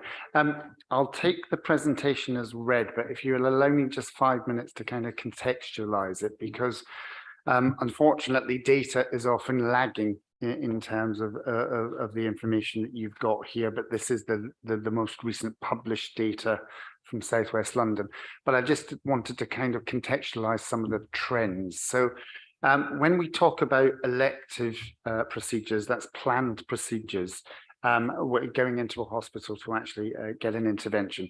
What we are seeing is that South West London in particular has quite a robust performance. We are doing well compared to others in addressing the backlog that was created by COVID and the pandemic. That said, we have some areas of challenge: neurosurgery, gynecology, ear, nose and throat, which are challenges to us, and we are looking into that, and they're specifically around workforce and then the demand and capacity for those services. We've got a good performance in terms of shifting inpatient stays to day cases, so actually doing procedures in a day case environment and allowing people to get home as quickly as possible. And our diagnostic performance is also relatively good, but it still needs to be further enhanced. And we are looking at community diagnostics and spoke activity where we can place diagnostic activity out in the community. People that are waiting for hospital interventions. So we have over 1,133 in South West London, but that does benchmark well against others. And in South West London, we have the fewest long waits in London, and there's no patients waiting over the 2 years, which is which sounds an incredible amount of time to be waiting for an intervention. But actually, we do see nationally that there are a lot of people waiting over 2 years. In terms of cancer, our cancer performance, again, has also always been good. What we are seeing is a slight dip in that performance, which we really need to get in under the bonnet of. And at the last, I think, 2 overview and scrutiny meetings ago, our NHS England colleagues presented around the screening challenges. Just to say on the back of that, what I've asked NHS England and our Cancer Alliance to do is pilot with Merton some additional screening activity out in the community. So I do think we're trying to kind of bridge the gap and make screening much more accessible to the people of Merton in particular. A&E, you'll know that A&E is in the press pretty much every minute of every day at the moment. And I've been on call for the last week, so I'm just going to reflect what it feels like on call. So what we are seeing is attendances are in line probably with seasonal trends. It's not that there are so many more people being presented at A&E. And South West London and particularly St George's are really good. They're the 3rd performer nationally in terms of people waiting less than 4 hours to be seen at the emergency department. The reality, though, is that one of the challenges is then the 12 hours waiting to get into a bed in South West London tends to be a bit of a challenge, and that is about the flow in the hospital. So that's about the availability of beds on a daily basis, because actually what we are seeing, and I'll take you through the numbers yesterday. Yesterday we had 61 people waiting to be admitted onto a ward at St George's. We had 43 discharges. So therefore the maths, you can see that there's a constant pressure in trying to get people out of the hospital in a safe and clinically appropriate way. Interestingly, when we've analysed actually the presentations at A&E recently, we're seeing a 50-50 split between adults and paediatrics, which is different from previously. And I do think the recent Strep A situation has lent itself to that. And just to say that locally, we added a GP into the St George's front door, so that actually a GP could do the Strep A assessments over the last 4 weeks. And that has enabled actually the ED to keep flowing, the emergency department to keep flowing. London Ambulance, you'll be aware that there have been long waits for London Ambulance, and that continues. With the London Ambulance, 50% of London Ambulance presentations get admitted. And what we found on the first strike day of the London Ambulance was we placed some senior clinicians into the control room at London Ambulance, and that reduced the amount of conveyancing. So what we're looking at is actually making that the model going forward. Actually, a better clinical advice at the control room will stop unnecessary presentations at the emergency department. Mental health, I think when the data for this was presented, mental health was a real challenge. And it was particularly about mental health presentations being in the emergency department and not the capacity in mental health services to take them. Being on call, I can actually say that over the last, I would say probably 3 weeks, we have seen really great working with our mental health trusts and our acute trusts. And I think mental health services are incredibly challenged. They are seeing demand go through the roof, and they are seeing some real workforce pressures of up to kind of 25% vacancy rates because they can't recruit into their staff. But actually, in terms of accessing it through emergency departments, over the last month, I think we've seen vast improvements. We can't mention hospitals without the London ambulance strike, which is planned for tomorrow and again on the 23rd, and also the nursing strikes. The London ambulance strikes are impacting in that people with a category 1 or a category 2, your very high level emergencies will still be responded to. We have deployed staff from our community settings, from other parts of the NHS to support LAS in making that happen. And with the nursing strikes, the first nursing strike, we only saw it in Southwest London because they're doing it trust by trust. We only saw it at the Royal Marsden. The next strike, we will see that at St George's as well. And there are business continuity plans going in place to ensure that we try to minimise the effect on our patients, whilst also respecting people's right to have proper living conditions, wages, etc.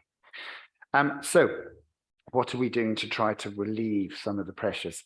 So we're establishing acute respiratory hubs with a particular focus on paediatrics, and they will sit within our GP hubs, which are currently at Nelson and at the Wadeway. We're increasing the hub capacity. And hub capacity is now, we're seeing about a 90% usage of that capacity currently. We're recruiting more clinicians into 111. We're linking our mental health service and our urgent and emergency care service. And we've also developed things like virtual wards. So actually bringing people out of hospital where they've got a higher level of acuity and working with our social care colleagues in basically making sure that discharges are as quick and fast and appropriate as possible, because it also has to be safe and clinically appropriate. We've commissioned more beds through something called the Bed Bureau to enable people to be stepped down from the acute, and £1.2 million of discharge funding for adult social care. We've worked with our adult social care colleagues in just making sure that that's focused on reablement, home care, staffing, and some of the real things that will enable us to get people out of hospital. I just want to mention a couple of other things that we are also developing the urgent and emergency care car. So rather than an ambulance, we are looking at, in Southwest London, we have piloted a car. We were the first place in London to do so. And that's to go out and ensure that actually, again, a conveyance back to the hospital or back to ED is not made if it's not appropriate. Moving on to the GP side of things. So we've now got newly published data in November about GP access. And that's across a number of domains, appointments, the face-to-face or the nature of that appointment, whether it's face-to-face or a telephone or a virtual, and then the percentage of total appointments, which are actually GP appointments. The data is experimental. It's described as experimental. So that we need to test the data as we start to report on it monthly. And so therefore, what we haven't done in the first tranche is we haven't named specific practices. We need to get into the data and make sure that's absolutely robust. But we can say that 70% of our practices have checked their data. So we are on that kind of process. For Southwest London, 750,000 appointments were held in October with primary care, and about 68% of those were face-to-face. In looking at those metrics, I can report that no Merton practices are in the bottom 10% of GP appointment availability.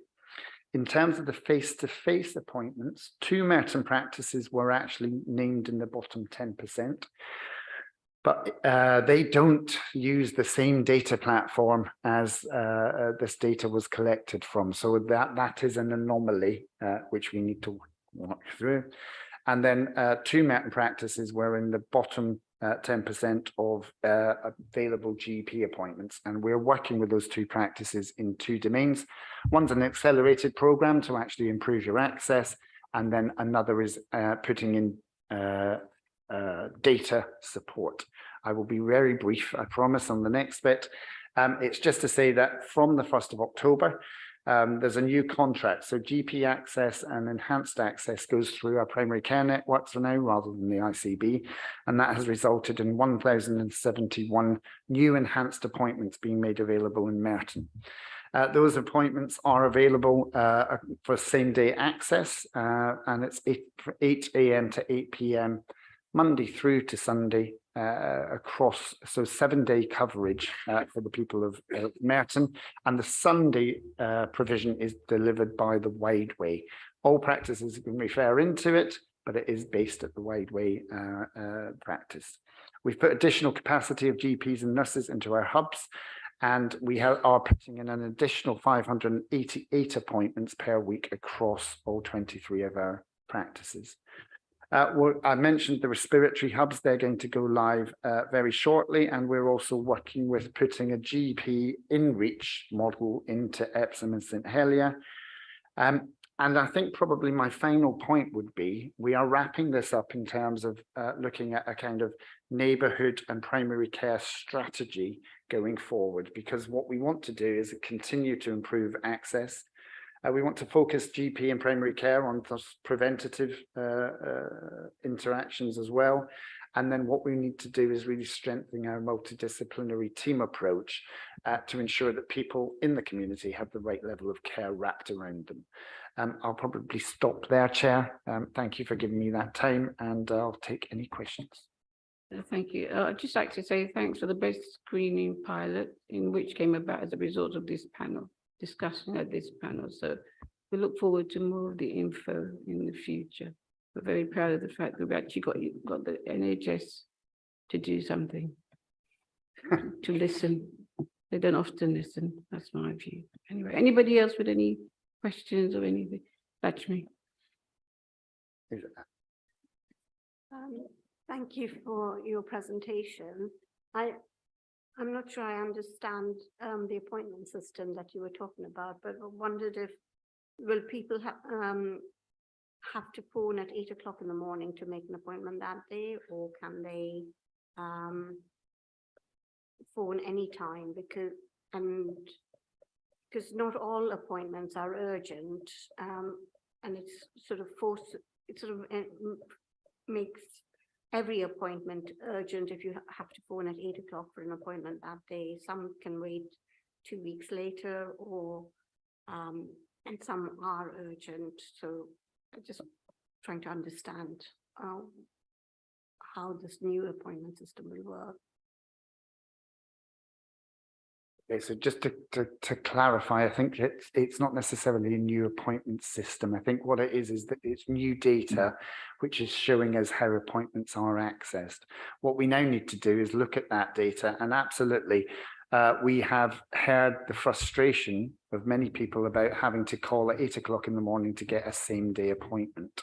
So we are working with our practices over the next few months to look at how we might support that.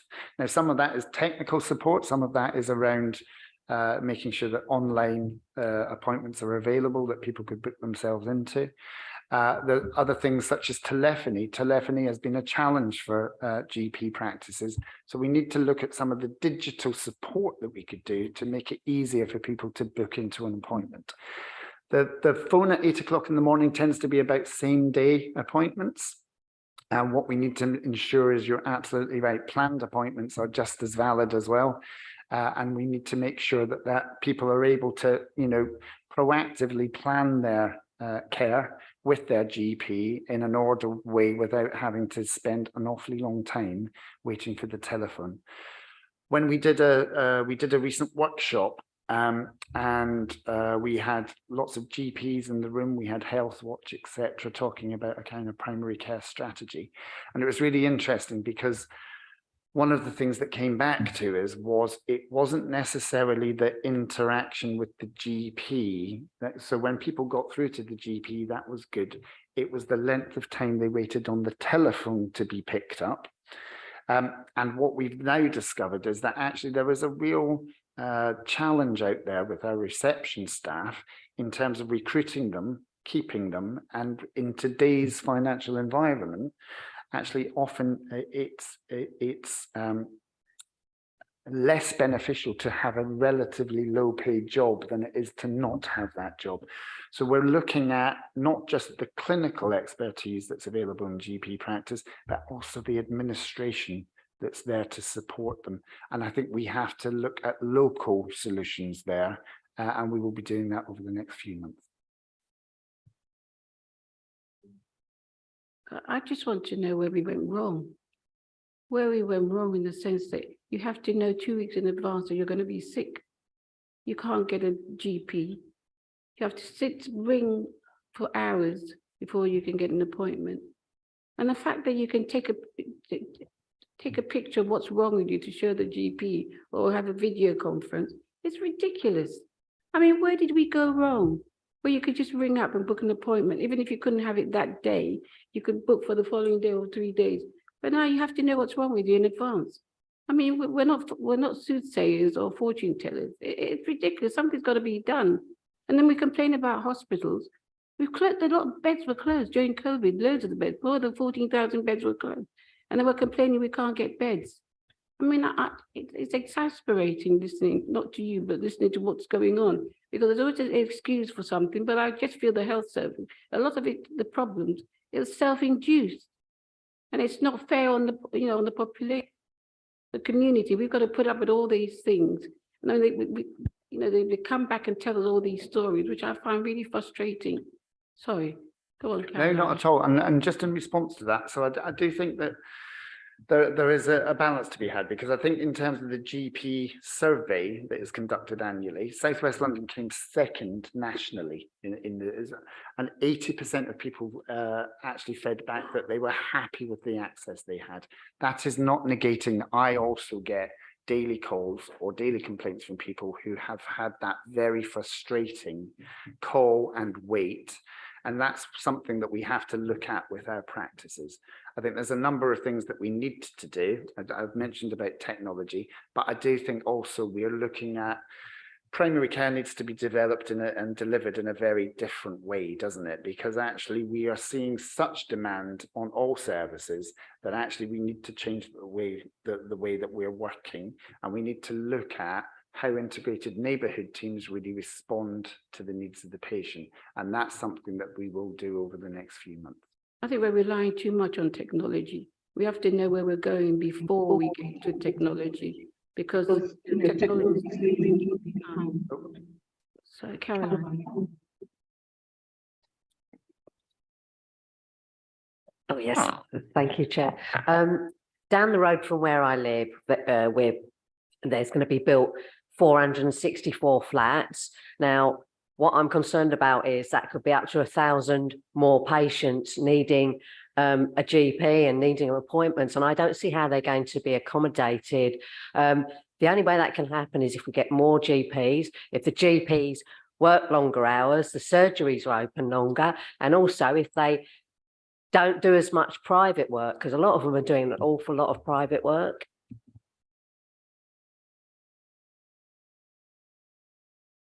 Shall I respond to that?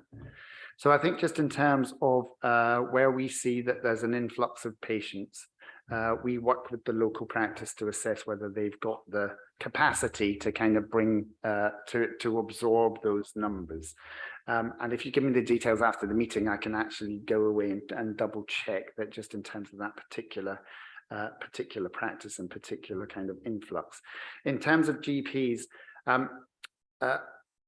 the primary care are facing the same workforce challenges as a lot of the health service.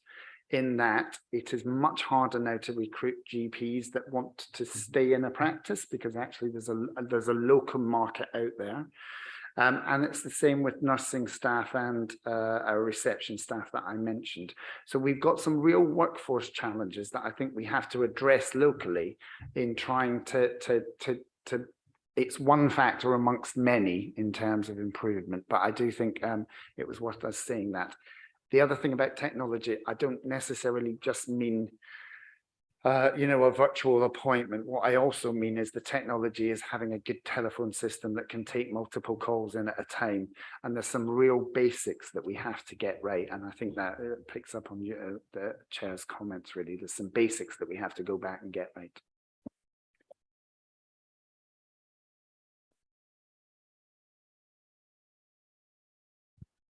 Thank you. My question obviously is in relation to two questions in relation to obviously the critical care incident that was declared last week at St George's Hospital. Obviously, this is considerable cause for concern. You did mention the position where obviously you do have an imbalance. What's the dialogue been like with obviously Merton Council, obviously in terms of certain patients and adult social care? Because obviously this is always a major thing that we face. And what are our current obviously performance statistics in terms of obviously discharge, because some of it is obviously in terms of where they are provided care for. And obviously we know that that has been in the past a challenge, though we have done in recent years quite well in terms of getting those figures down. So obviously I'd be quite keen to know what's that like, and obviously how does that compare to other authorities as well, obviously like Wandsworth and Sutton. And my other point obviously is in relation to Epsom and St Helier, about pressures they're facing at the moment. Obviously, if we could have an update, because they released a similar statement last week. I mean, we obviously have widespread concerns about the provision of healthcare in South London. We won't go into that now, but obviously I would be interested if you could comment further on that. My other point as well is I'd obviously be quite interested to see GP practice statistics, especially obviously in the east of the borough, following the recent closure of the Rowan practice, which obviously has been a considerable cause for concern, and whether there is any specific issues. I think obviously it would be helpful to see obviously that GP performance statistics, because this is obviously public money.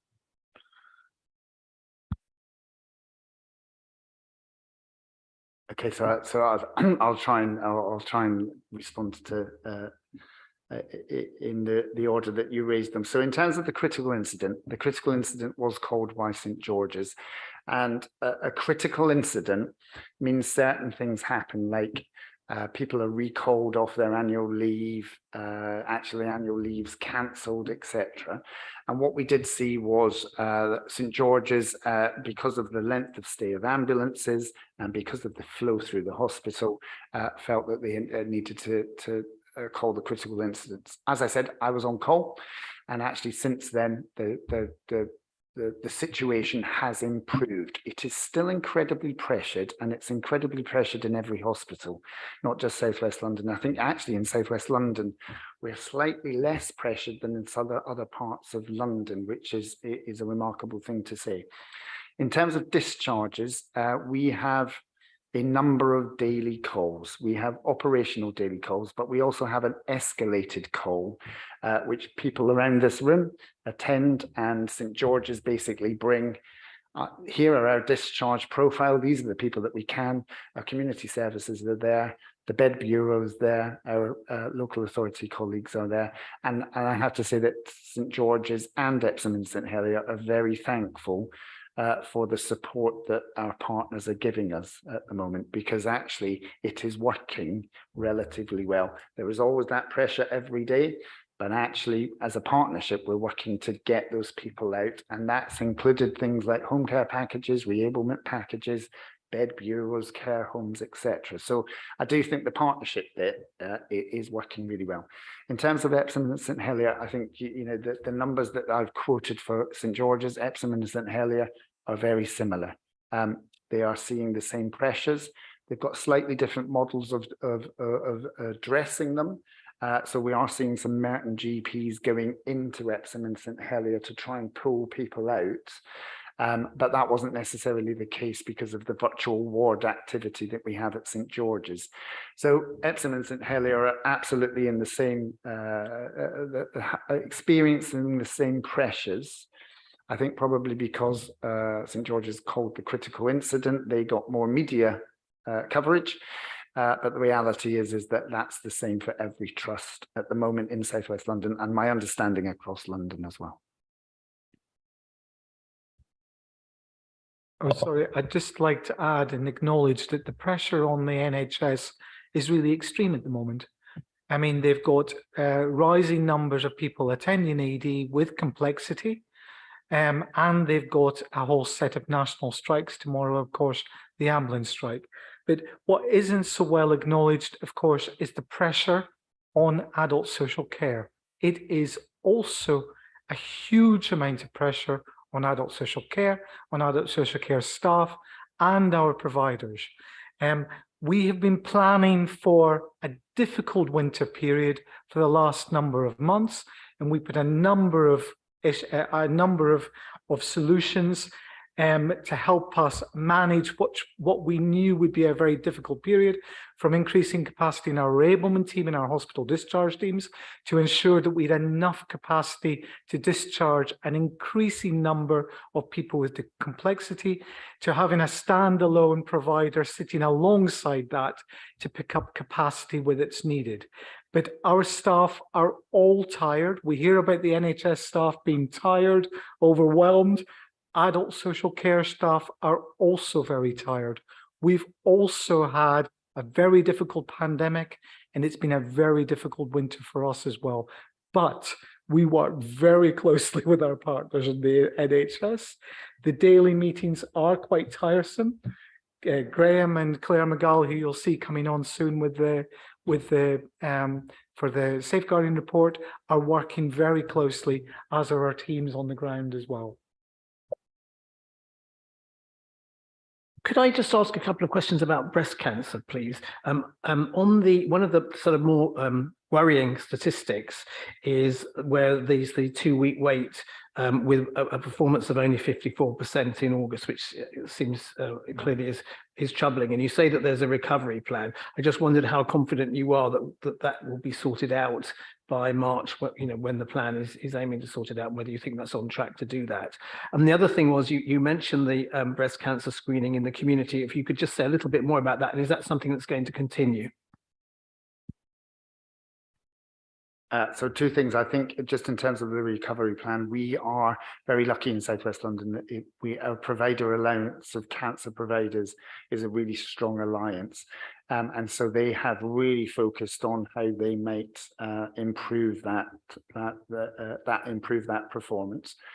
I think the screening one is a more challenging one, because I think the reality is that the screening processes were kind of run from NHS England, and hence me reaching out to NHS England, because it's not just one part of the system that needs to work together, it's all the parts of the system. And actually, based on the conversation that we had here when they presented, I know that a number of councillors raised concern about people's access to screening. So the access to community screening is something that's going to come online and that we're going to improve, rather than it being there and continuing. It's about a new initiative to kind of bring that into our communities. About diagnostic, there's a lot of people complaining about not being able to get x-rays and MRIs, and the waiting time is just awful. Have we got any plans to sort of try and improve them, or get more sites around? So there's a number of things. So ultrasound remains probably one of the areas that does really cause concern. And across South West London, there was the community diagnostic programme, which is really looking at kind of diagnostic hubs. Now, when the plan came out, we did try to look at Merton, whether there was a site big enough that could actually accommodate a community diagnostic hub, and unfortunately, given the timescales, etc., the answer to that was not possible. But what we can do is work with the community diagnostic hub about spokes actually coming out into Merton, and I've got a meeting with the programme next week to say actually how can we maximise that, and that's from phlebotomy, taking your bloods, through to your more complicated kind of diagnostic activity. We know that some diagnostics like X-ray or MRI require a large kind of capital commitment. We know that because we've got the mobile unit at the Wilson at the moment. But what we are seeing is we want to kind of enhance that as we go forward. So over the next 2 years, I think we will try to bring out more diagnostics into the Merton community, so that actually access is almost at a community level. And that's really important in when we are developing some of our new initiatives and some of our new estate. And I know that I've had conversations with cabinet members just about making sure that actually diagnostics is really part of what we are offering out there in the community. So I think it's a development that we need to continue.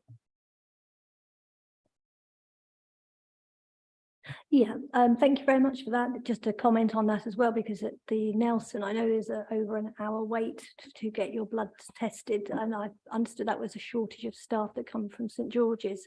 So I wonder if that's something that you're mentioning there would be improved. When you're talking about over 2 years, that seems a long time to have to wait.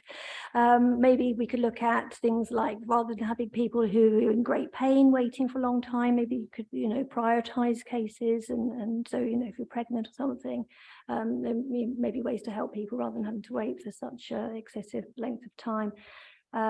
Also, I'd like to mention or ask you about the gynecology care for women, because I know there's been issues with access and women waiting an incredible length of time, and many in acute pain. You've mentioned workforce issues. Is there anything there that can be improved for women? And also another question would be the ambulance breaches. What does early data show in terms of the effects for patients? How many excess deaths are likely? Do you have any anecdotal evidence on those? Thank you. So I'll take phlebotomy first. I think in some ways the Nelson was a victim of its own success. So actually what we did see was GPs referring into the Nelson at a level that we didn't expect. I think there are workforce challenges actually getting nursing staff at the moment at the right level of nursing staff is being a challenge. But what we are looking at as we develop services in Mitcham, etc., is we're doing that review around phlebotomy for the whole borough. So that's something that we will do in the shorter term rather than the longer term. We won't wait 2 years to do that. Gynecology. So gynecology absolutely is one of the areas where you can develop community services. We have a small community service at Cricket Green, which we are extending, but based on that model, we are going to take that model and learn from it, and then look at how we can improve community access to gynecology, and then therefore only visit hospitals when you really need to visit a hospital or there's a specialist input needed. And then finally, about the excess deaths, I'll probably hand across to Dagmar just around that, because I don't think anecdotally, yes, anecdotally is probably not what we want to do when we're talking about deaths. I think it's really important that we do look at evidence and we look at the numbers. And I think Dagmar's got some preparatory numbers anyway. Yeah, so you might be aware in London, ONS has agreed to look at total death registrations in 2 weekly intervals. And it's really important that you understand what the comparator is. So they're looking at a 5-year average, because obviously there are ups and downs. And that's where you probably picked it up, because this has been reported rightly so in the press as well, that there was quite a steep increase over the 2-week interval from the 16th to the 30th of December. So excess deaths sort of hovered around what we would expect around this time of year compared to the 5-year rolling average, up till the sort of beginning of December, and then started for the next 2 weeks to go up by 9%. And over the following 2 weeks, that was the one that attracted particular attention, between 16th of December and 30th of December, up by 35%.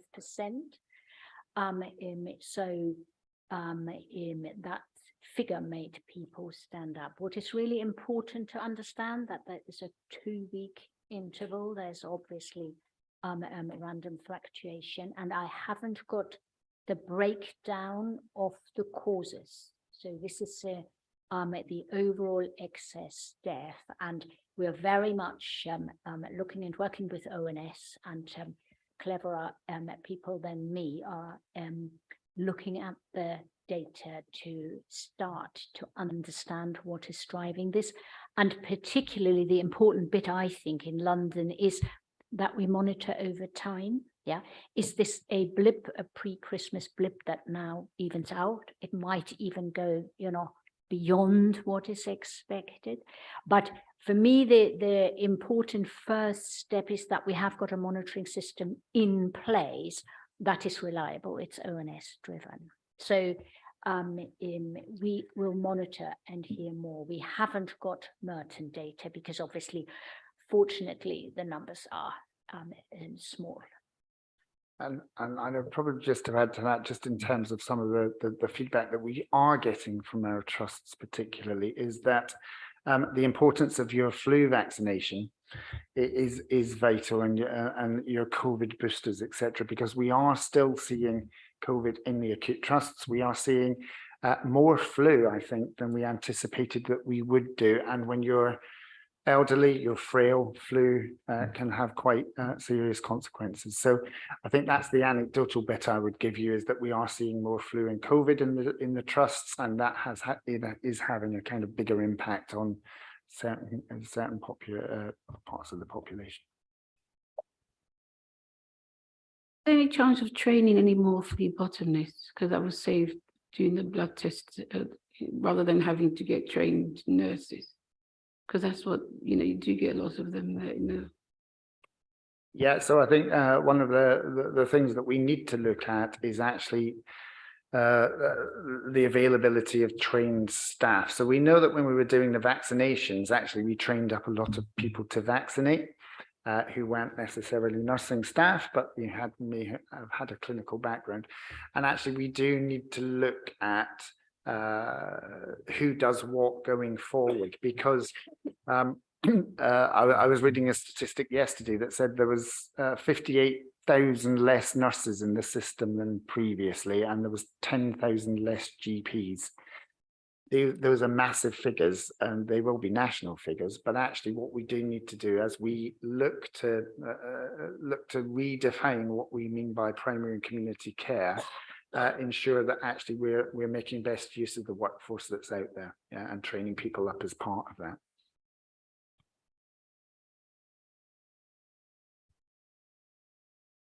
Yes, on mental health challenges, given the rise in these, particularly in eating disorders, which we raised earlier this year to the council on self-harm. Delays in access are obviously detrimental to those suffering. How confident are you that adults at risk are safe in Merton? What gives you this level of confidence? What are the risks and what needs to be done? Thank you. So I'd probably make a suggestion to the panel, actually, that I think mental health probably deserves a kind of a presentation on its own, because I think it's under a different set of pressures. It again has workforce pressures, but it has different levels of access. So it might be IAPT and, primary care settings. Then you've got your community health, which is really important. And we are developing things in the community, particularly around Black and ethnic minorities. We know that they're adversely kind of represented in the acute setting. And also there is a challenge around kind of the availability of beds, because again, we are seeing different presentations across the board. And I know that if Vanessa Ford, who's the chief exec of our mental health trust, was here, she would say, as well as all that pressure, we're also facing a 25% vacancy rate and they can't recruit into. So that it's almost like the perfect storm. And I do think probably I wouldn't do justice to mental health. I think it would be better to perhaps invite Vanessa along from the Mental Health Trust to give a full picture. I think she's going to be here the next meeting. Fantastic. And I can relay your questions to her.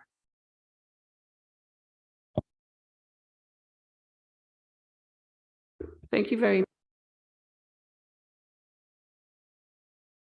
We'll go on to the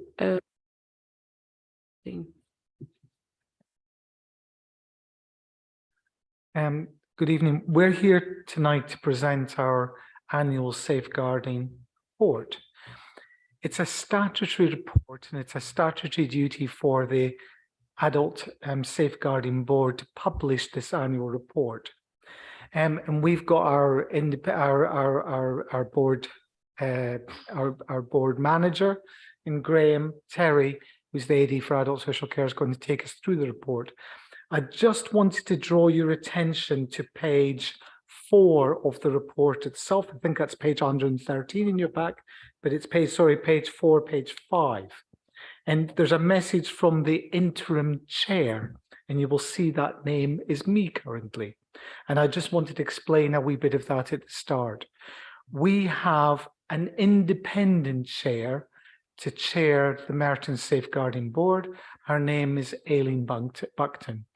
Unfortunately, Aileen has been off for the last few months with some ill health, and we're not clear when she's going to be back to be our independent chair. And we wish her well, of course. Now, it's perfectly acceptable for me to be the interim chair. There's no issue with that, but we want to maintain the independence of the board because the chair is an independent person. She works for the board. She's independent and works to all the different partners. So in the interim, I've stepped in, but I don't want to continue doing that. So we are looking for an other interim chair until our permanent independent chair, Aileen, comes back. And we are interviewing this week and over the next weeks, and hopefully we'll have someone soon. So I'll pass you over to Graham and to Janet now, who'll take you through the report. Thank you. If I just take you through the cover report, I won't spend too long on this because I want to obviously give you time to ask any questions, etc. It's probably worth pointing out in paragraph 5.1 on page 103 of your papers, an important success measure of making safeguarding personal is the extent to which a person's desired outcomes are met. And I think it's a good story here in terms of the 97% of people's outcomes being fully or partially met during the period of this report, which covers 21 to 22. So that comes up to March 22. So that's always a good, in a sense, a bit of a litmus test as to how well things are working locally. And also the impact of safeguarding on risk, where 93% of cases had their risk removed or reduced. And where risk remains, that can often sometimes be a personal choice of an individual who chooses to live with that risk. But as long as we can ensure that they're aware of where they can come to get support and understand how they may be able to manage that risk themselves, then that's equally important for us. And some of the data that is in the report, as I say, is from 21-22, and it's probably useful to look at the table on the bottom of page 104, which gives the highlights in terms of safeguarding data and benchmarking. So the total number of safeguarding concerns raised during the year in 21-22 were 810. We think this year there's going to be an increase on that. So far this year we've had 670 concerns, and that was at the period of the end of the 9 months. So if that rate continues, it's probably going to approach near 893. That sounds very precise, but that sort of figure. So it reflects our experience in terms of the volume of work coming into safeguarding in the authority, and the total number of safeguarding those safeguarding concerns that become inquiries, that are translated into inquiries, is referred to as the conversion rate, and that's standing sort of as steady at around at the period of time of this report it was 55%. It's currently around 51%. So the level of activity is not abating, and often that can be a good sign. And you can see, in a sense, when I say a good sign, it's a good sign of the increasing awareness of safeguarding as an issue and where people can go if they're experiencing and how they can seek help.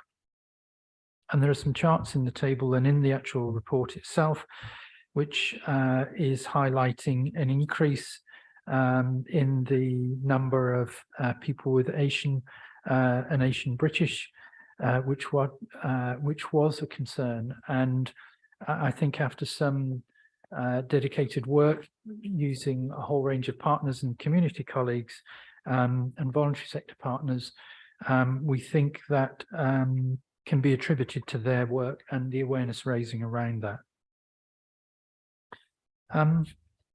Clearly, a lot of this report is looking at how our practice can continue to be improved, where we are learning lessons from serious safeguarding adult reviews. And so there's one of the key subgroups of the 4 subgroups that has been established by the Safeguarding Adults Board is about learning and development, alongside linking the fact that during the period of this report, we had 3 cases that gave us cause for concern in terms of potential safeguarding adult reviews, 2 of which led on to adult reviews, and the learning from those reviews are fed into that learning and development subgroup to make sure that that learning is disseminated quite widely, not just in adult social care, but those types of reports are usually multi-agency, multi-partners who come together to understand what went wrong and sometimes what went right. We also have a performance and quality subgroup and a communication and engagement subgroup, and those you'll see in the Safeguarding Adult report are part of the key priorities for 22-23 in terms of improving the data and intelligence that's available to the board to inform its work, inform how we shape our interventions to try and protect people and prevent people from suffering risk. And also the communication engagement subgroup is focusing on how we, as a board and as a council, are engaging people with experience to learn and allow their contributions and enable their contributions to take place in individual SARs, but also as part of the board learning and the subgroups work.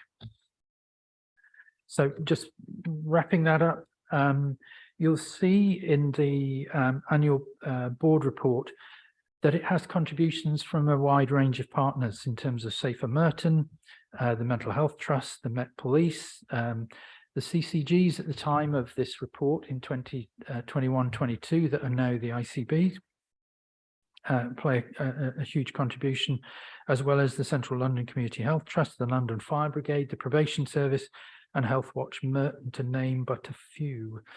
It's from my experience, this appears to be a very collaborative, very productive board, very clear about its priorities, And I think it's a report that seeks to assure stakeholders and the people of Merton that the Safeguarding Adults Board is fulfilling its duties in terms of its safeguarding adults at risk. And I think it demonstrates a strong commitment to partnership working, and also a strong commitment in a sense to not rest on its laurels, but also to continue to develop its practice across the council as well as in the community and so on. And the report contains details of not just what we said we would do back in 21-22, but what actually had been done, and how that then led on to further priorities for 22-23. I'll pause there and happy to try and take any questions with the help of Janet, and allow you to time to do that.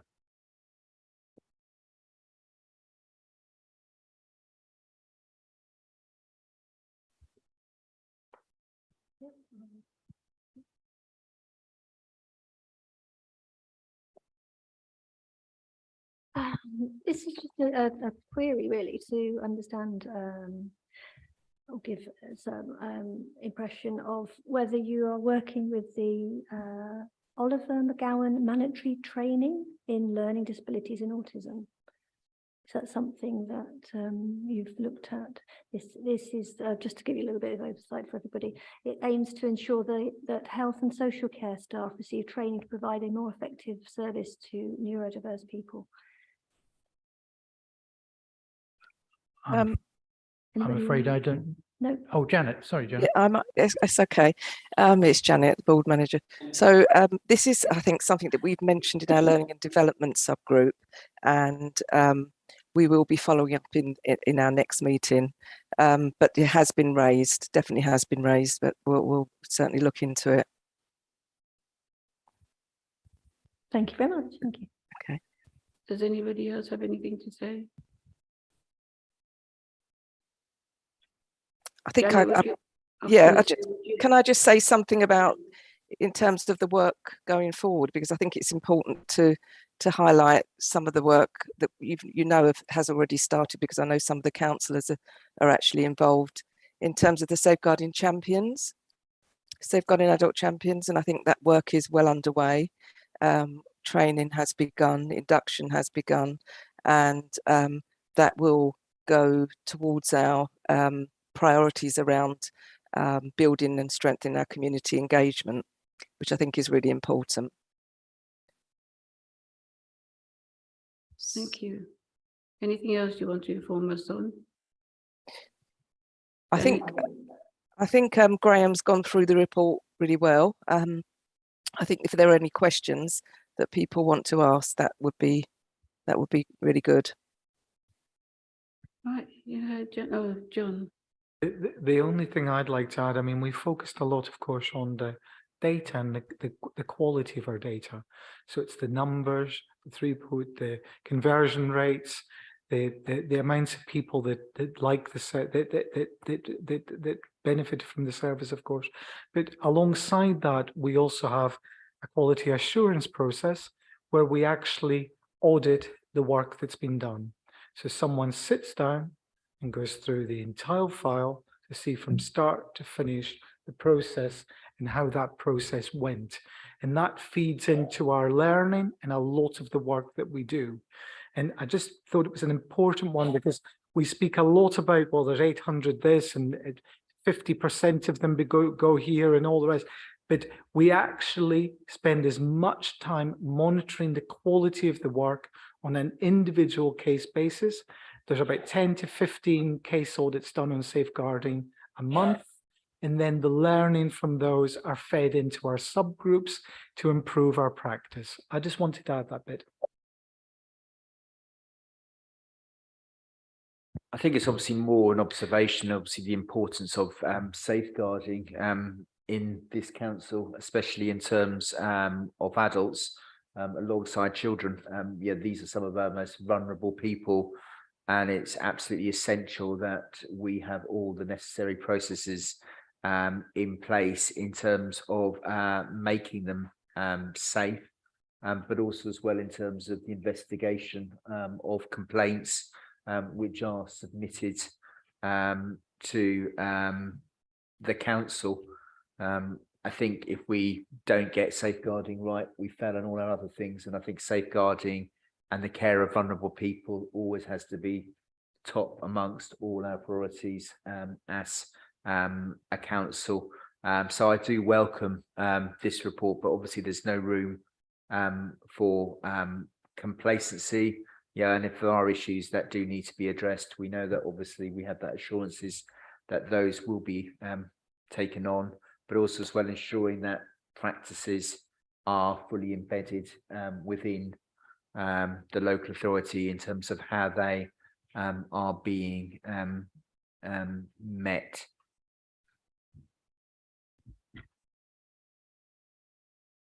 Thank you, Martin. Thank you, Janet. And thank you all for your reports and updates. I think we'll now go on to the work programme. It's just a note, Chair.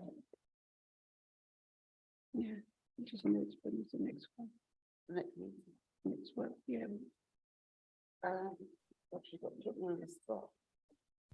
Is it the 7th of February? That is 7th. Oh, yeah. Yeah. That's a weird. I think I have to check for the 18th or the 7th. 7th. Okay. I believe all that. Okay, right, the work process, just to be noticed. Noted, yeah, quick. Yeah, just to check that on the immunisation update for the 14th of March, it includes children's immunisation as well. No. You're going to tell me. Councillor, children's immunisation is reviewed by the Children and Young People Scrutiny Panel. Could I ask that we receive the report here, because it is actually families as well on this panel. So I mean, there's always crossover, but we can. could I also raise another additional point to say that there's an issue addressing policy issues falling between the gaps that we find between children's and this panel. And I wonder if we could take a look at the directors could take a look at that, and the responsibilities, e.g. in children's health and education and housing could be looked at, because I think one of the areas, as an example, is families in temporary accommodation facing education issues. So, you know, we're not looking at, there are people and residents that are not being looked at on some of these issues because it's not being addressed on either panel, or it's going to one and not the other, and we're not picking up on some of the issues. More children, we can ask for information to be brought back, but that's more children. I mean, I would obviously like to say that it is important that the children's panel does have the full remit in terms of all its responsibilities and in terms of joined up services as well. We obviously know that we do have our health aspects, but what we can't end up having is duplication of responsibilities. And the reason obviously children's services departments were put in place was to ensure that all these issues could be considered collectively. And obviously our focus, I think, primarily has to be in terms of adult social care and overall healthcare. Clearly, if there are cross-cutting issues, then it is obviously a matter for the overview and scrutiny commission. I think what is important, we can't have reports coming to two different panels. They have to be either or. But I think if there are issues in terms of cross-cutting, clearly it's something maybe that the chair of the commission should look at. But I believe obviously matters relating to children should be considered by that panel. Yeah. Max. Thank you, Chair. And I know this was in the minutes of the last meeting, but I just wanted to repeat. I know next month we're due to consider suicide prevention, and in the intended outcomes, we're looking at age groups, including children, but based on the July 22 report on social determinants of health and health inequalities, as I said in the last meeting, that report highlighted the gender disparity, but we didn't seek to identify why there was a gender disparity, why women are more likely than average to to commit suicide in this borough. And I know, as I said, I know it was minuted that we would consider that in the report, but I just wanted to make sure, again, when we get the report, that it does look at that particular social determinant. Thank you.